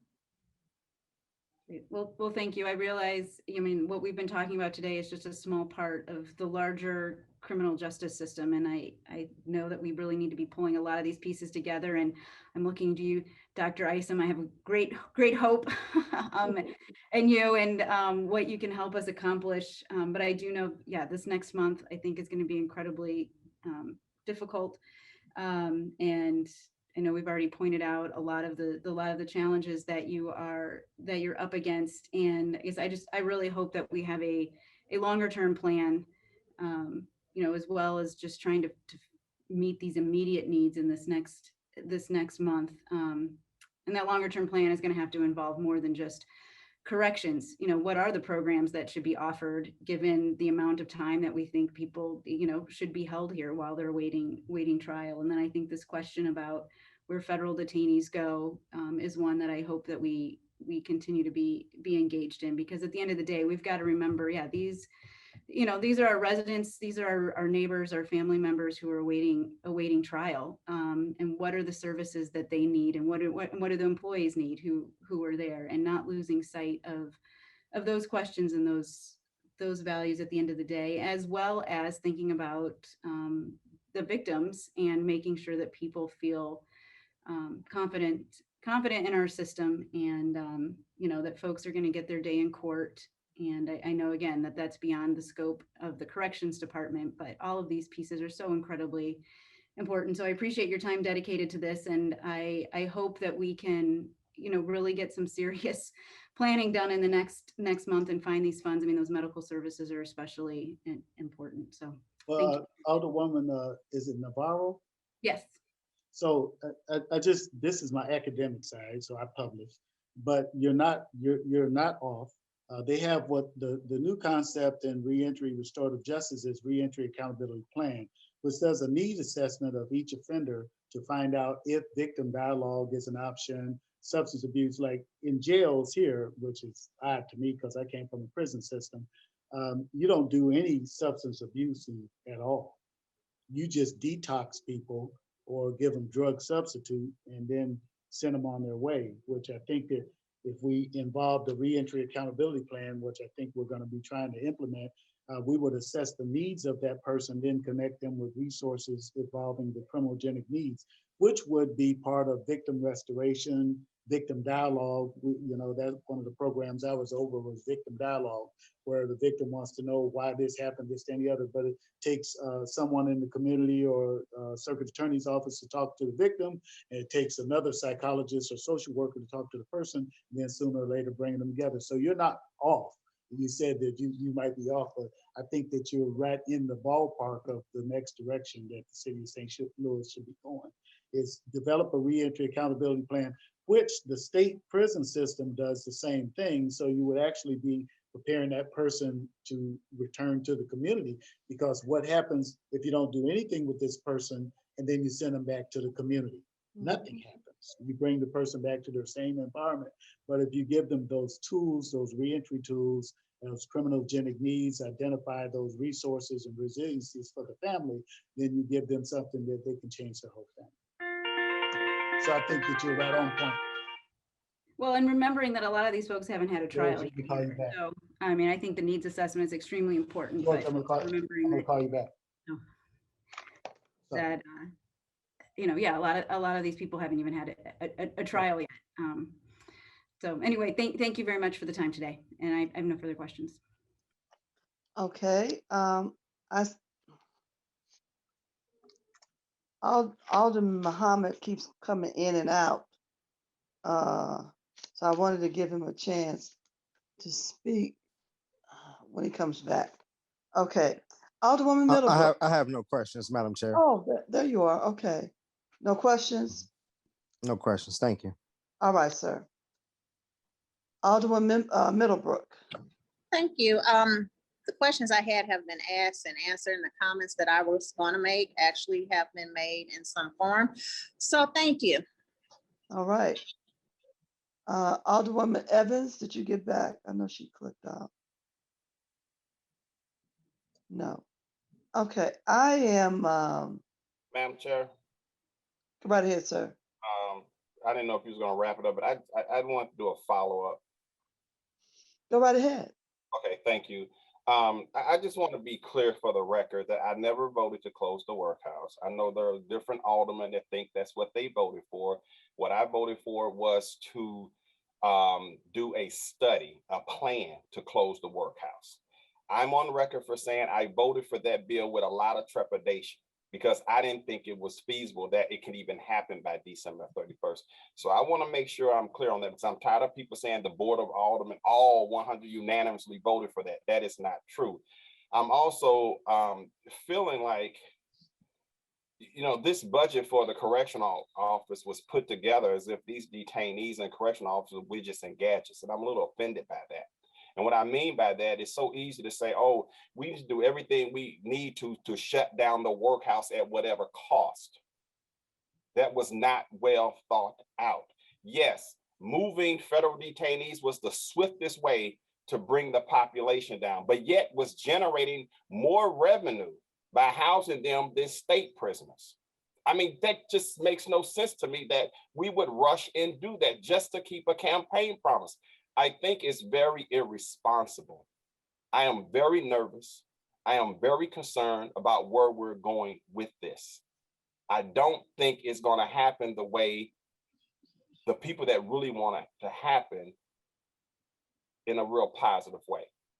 Also, so the second time, the bell just rung for the third time with this $6 million shortfall. So Paul, are you still on the line? Yes. Paul, is it your understanding that this corrections budget was put together with an anticipated $6 million shortfall? Yes, it was actually. And if I could, I anticipated some of this. Let me share with the committee, because I've heard a lot of this discussion, and actually I've got some of the similar concerns about the revenue side, because obviously $6.7 million is not a small item. No. When we're talking about revenues, and it's something that you don't want to gloss over. You want to be forthright with what the challenge is here related to it. So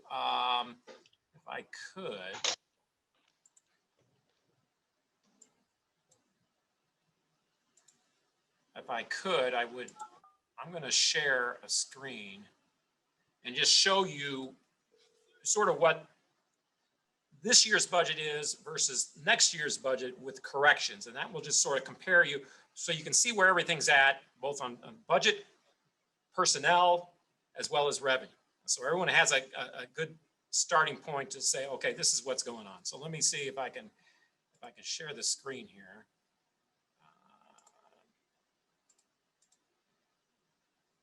Did everyone see this? Yes. Yes. Okay.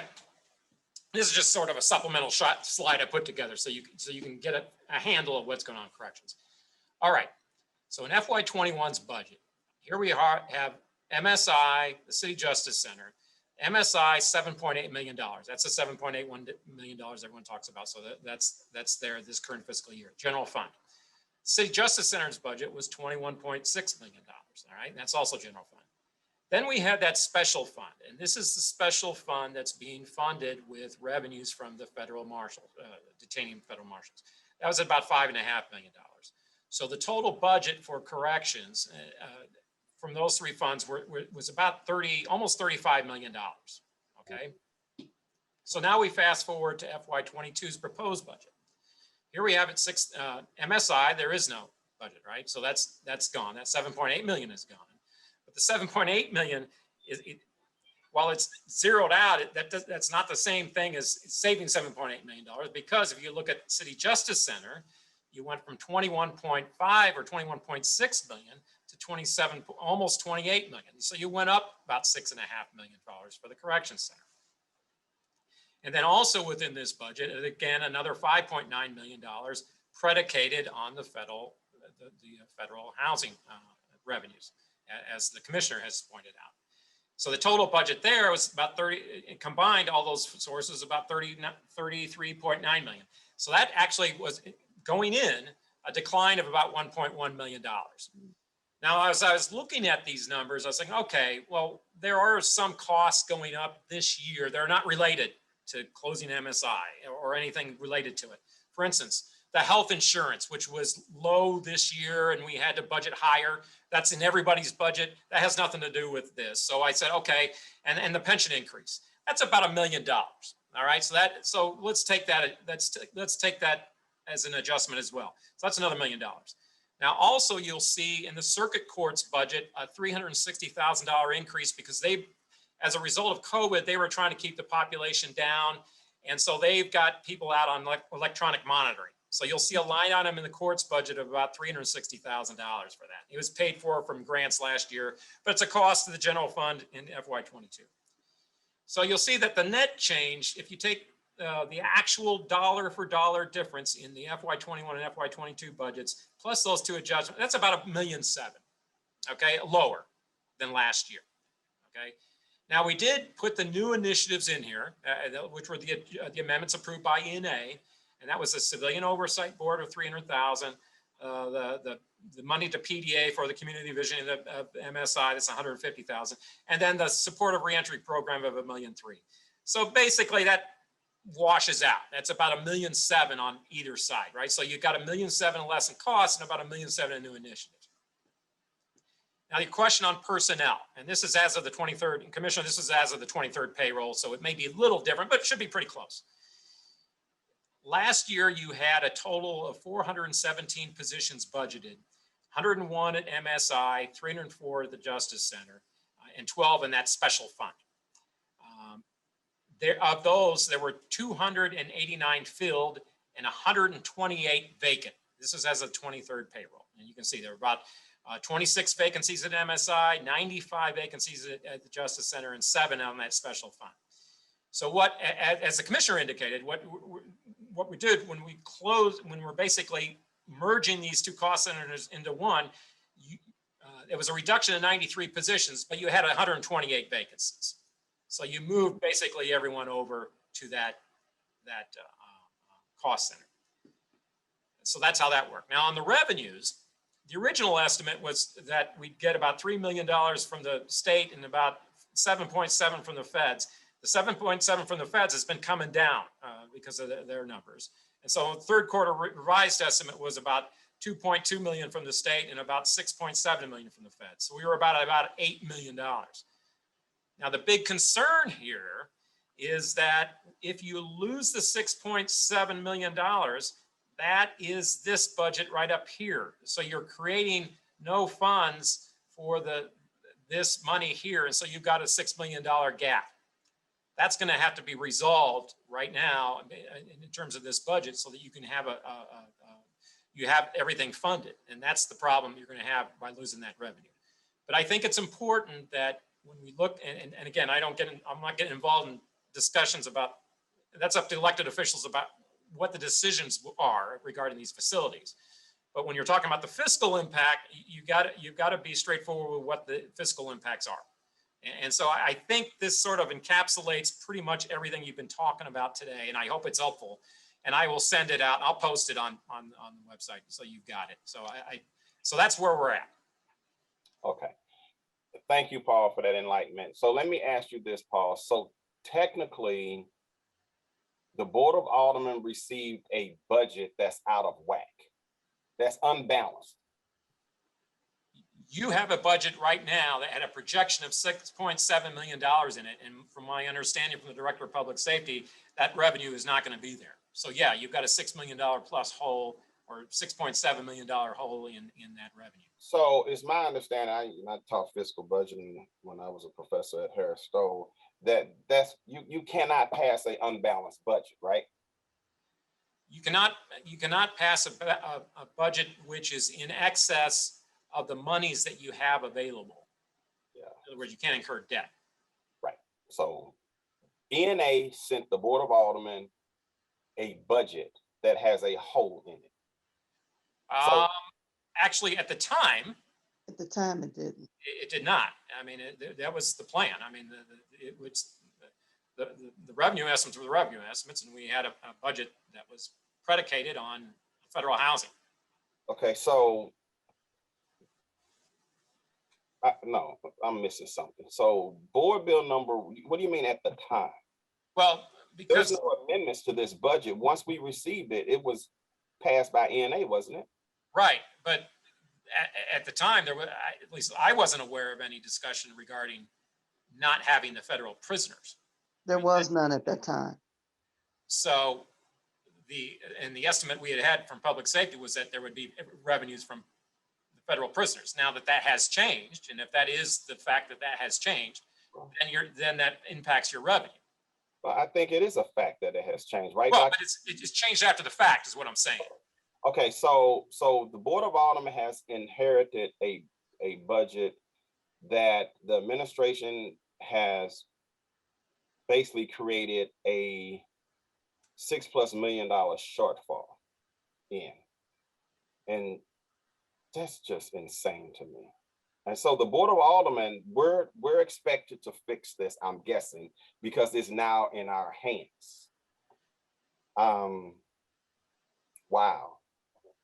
I'm about speechless. Wow is all I can say. This has never happened before in the 18 years I've been at the Board of Aldermen. Budget bills normally come from ENA, and we massage it and do what we do, and we stay within the confines of the agreed upon revenues, and it is what it is. Again, we're playing with people's lives as if they're widgets and gadgets for a campaign promise. that's not cool on any level whatsoever. Anybody that can be okay with that, as far as I'm concerned, has no business being an elected official, because that's just flat out irresponsible. And I will not be supporting this budget bill at all with this kind of methodology. This is just insane. Jesus. All right, I look forward to the public safety hearings because you know, this is just getting close to ridiculous for me. I mean, just ridiculous. Talk about transparency. And see, this is the stuff that the public doesn't know and doesn't understand. It's easy to go out there and talk about all these sound bites about, oh, look what we're going to do. We're going to close the workhouse. We're going to reimagine public safety. We're going to transfer all these cost savings to some better programs. It sounds great. I am totally on board with that for the most part, but we have to do it in a responsible way. This is totally irresponsible. Totally. And to this day, we don't have a plan. But I guess we'll have a plan by June 30th. But in the meantime, that plan is not going to have anything to do with this budget. If it does, I hope it does, to make this budget balanced, because right now we do have to find another $7 million in revenue, basically. And guess what? That's not for the aldermen. We're not the ones to look for the extra revenue. Unfortunately, that's Paul Payne. Paul Payne is the master of all these finances. He knows the trends. I'm not saying Paul is perfect, because Paul could be a real challenge to deal with, because he's a stickler for what's right. And that's what I appreciate about him. But this is very disappointing. Very disappointing. Paul, again, I just want to thank you. These are the educational opportunities that all the new committee members on Ways and Means that I hope you enjoy, because you really learn a lot when you ask more questions and more in-depth questions. And there's nothing wrong with coming back with follow-up questions to learn even more. Thank you, Madam Chairwoman, for allowing me to have some extended time. Thank you again, Paul, for your educational experience. Thank you. Dr. Isom, did you have another presentation? No, that was the final presentation, Madam Chair. Okay. One of the things that I'd like to just wrap up and just give a few comments. First of all, I totally respect you and Jeffrey Carson, because I know of your experience, your knowledge, and your dedication to make sure that things are done not only completely, but they are done with integrity. And so you both have a challenge before you. And if I could pick any two people, I think you all will be able to do this together, along with some other entities that need to be brought into this discussion. It is unfortunate for us as a city right now that we are in this predicament, but that's where we are. And it's really unfortunate that we have this certification coming up in September. A lot of people don't know and understand the importance of that.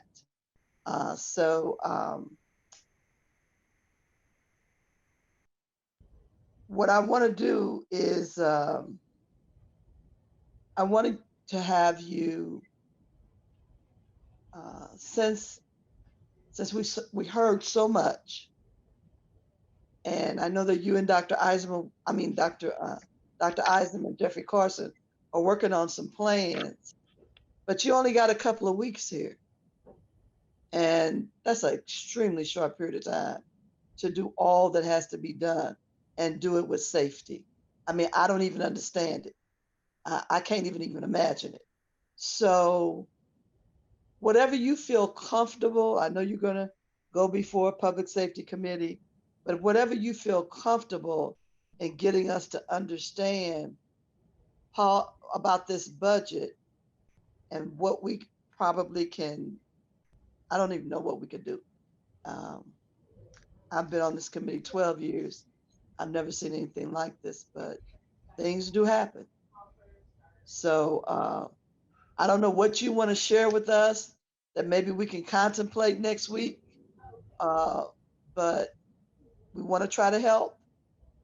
It's unfortunate that there's not a lot of communication being done with the Board of Aldermen, because a lot of this I know just from working with the police department.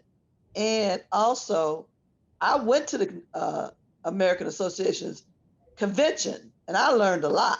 Okay. So, I keep myself with understanding, but I could have forewarned folks on some of this. So we really gotta figure it out. And I don't want to belabor this any longer today, but I say thank you. And Mr. Carson, you know how I feel about you. When you have a facility that you are supervising that long and we don't even hear a murmur from that facility, that means that there's a whole lot humane going on in there. And when they calling you uncle, that's a passionate way of interacting. And these are people who are facing charges and they're calling you uncle. People don't understand how difficult it is to keep a place like that in order. But you pulled everything out. And I'm hoping as we contemplate all of this, that you look at whatever services we can provide to improve the quality of life of those who have an opportunity to come back into the population. And one major one that had been denied earlier was having the construction industry come in and provide the preliminary training of OSHA so that people could come out and get good labor jobs. But I probably could talk for about 2 hours, but I'm gonna stop and let us figure some things out. I'm looking forward to anything you all need us to support. Let us know. We just got to figure this out. And I don't know how, and maybe the only way is to delay so that you can get those locks fixed, you can finish the renovations. There's a whole lot of things.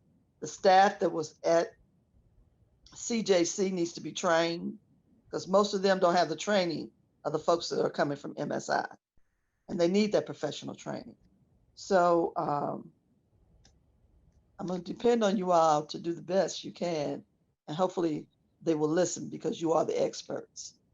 And I thank you so much for your presentation today. And I know this has been a long period of time. We only have a couple of items here that I need to go over the committee with before we close out. But thank you all both. And if you'd like to go ahead and leave, that's okay. All right. Thank you, Madam Chair. All right.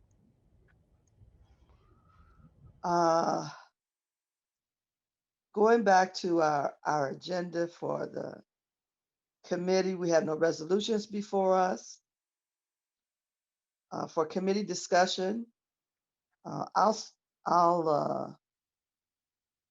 say that again, if you have any amendments, please get them to Paul Payne and/or have your discussions with him so that he can help you get those in the proper technical format.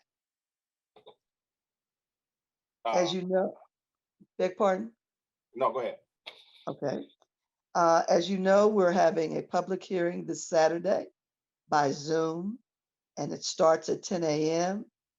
The public has the opportunity to register up to 7 a.m. Saturday morning. The staff is being extremely accommodating by creating the list and having it available for us for the speakers when we start at 10. I think I want to thank STL for making their staff available to us so that we can have this public hearing. And we will meet again next week on our regular scheduled time, and we can see where we're going to be at that point. There's still a lot of discussion to go. We have a couple. Oh, I forgot to ask. This is the last opportunity. If there's any other department that you think needs to come before us, and I'm not going to consider any county departments.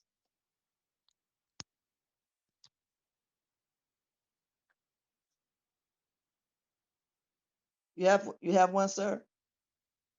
No, I don't have one, but Madam Chair, I hate to belabor this $7 million deficit conversation, but I mean, are you expecting us as your committee members to find the $7 million? Oh, no, that's not that we would be out of our lane. That is not what we do. And that's too much money. It would be different if you're just looking for a couple $100,000, but you would have to actually harm a number of budgets in order to come up with that amount of money. So no, I am not having that expectation. Okay, and maybe Paul can jump in. So my concern is this bill, this budget cannot pass, should not pass out of committee if we know there's a $7 million revenue shortfall, because it will not be balanced. So what do we do? Can I jump in? Wait, and let's let Paul Payne answer. Well, here's, from a legal standpoint, you would be balanced. Basically, you're saying, hey, you're drawing down from fund balance to make a balanced budget. Basically, that's what you'd be saying. That's not a fiscally responsible approach to take, however, is what your point is. And basically, what you need to do is you've got revenues identified. If you know that revenues are not going to be there, then you have to look at other revenues or some other reduction in expenditures in order to make sure that your recurring expenses match your recurring revenues. And so that's the task. And as Dr. Isom mentioned, they're going to be looking at contractual items and all that kind of stuff. I think that's going to be a tall order to get that much money, but that is something that they're going to have to be reviewing before the budget's finalized to see what they can do. Okay. Okay. But they're not on the committee. That's correct. So how do we match up? I mean, they're going to have to find cuts somewhere. They're not going to find revenue somewhere, right? No, they don't have any. So they're going to have to find cuts somewhere across the whole city. $7 million. How many employees is that? Quite a few.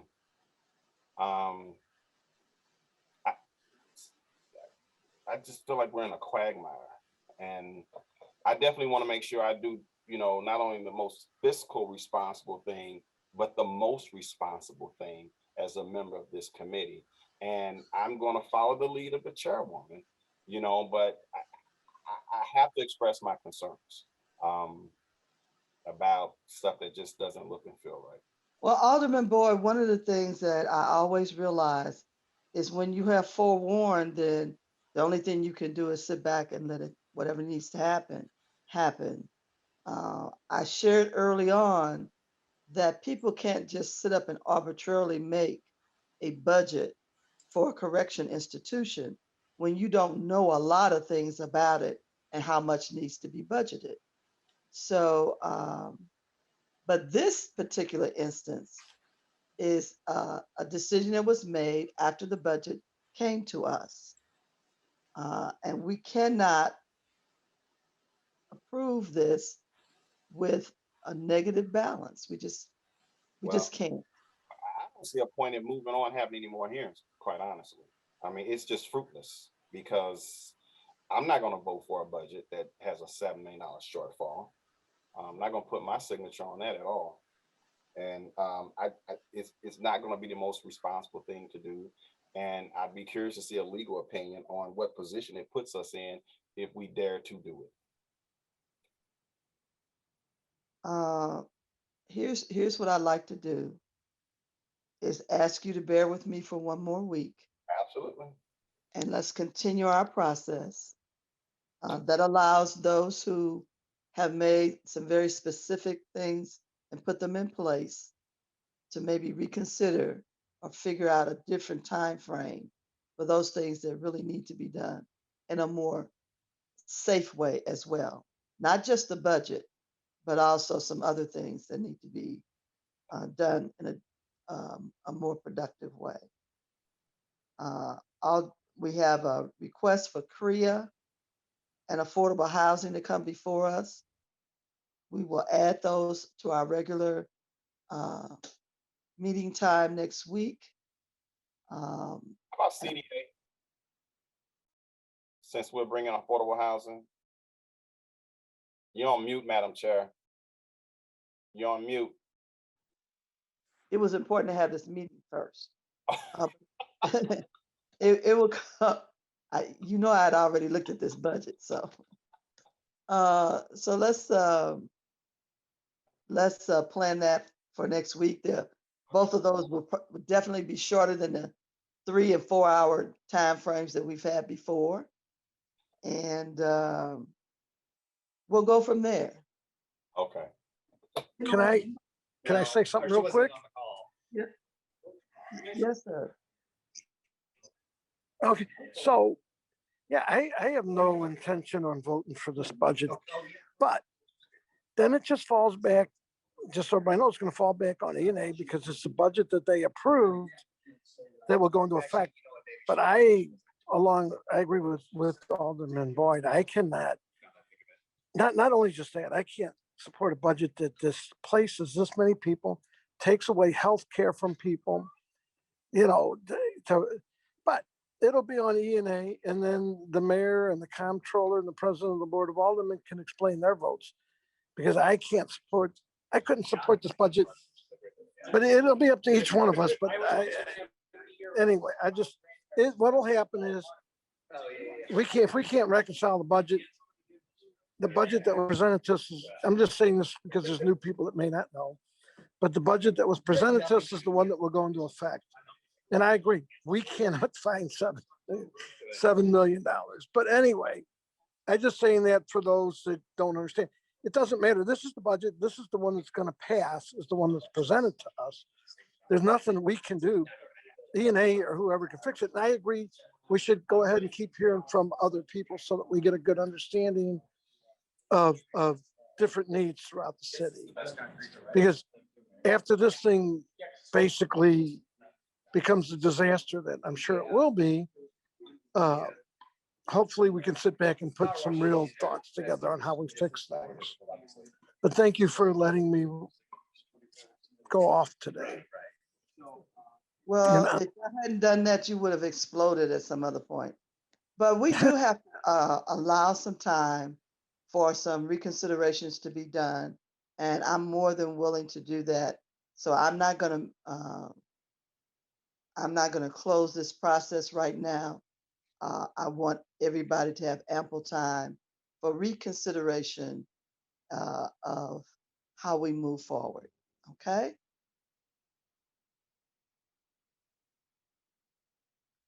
And right now, does anybody else have any announcements that they need to make? Hey, Madam Chair, if I may. Yes, sir.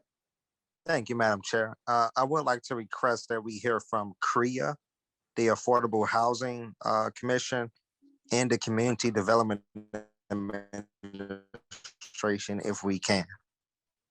Did you say CDA? Yes, ma'am.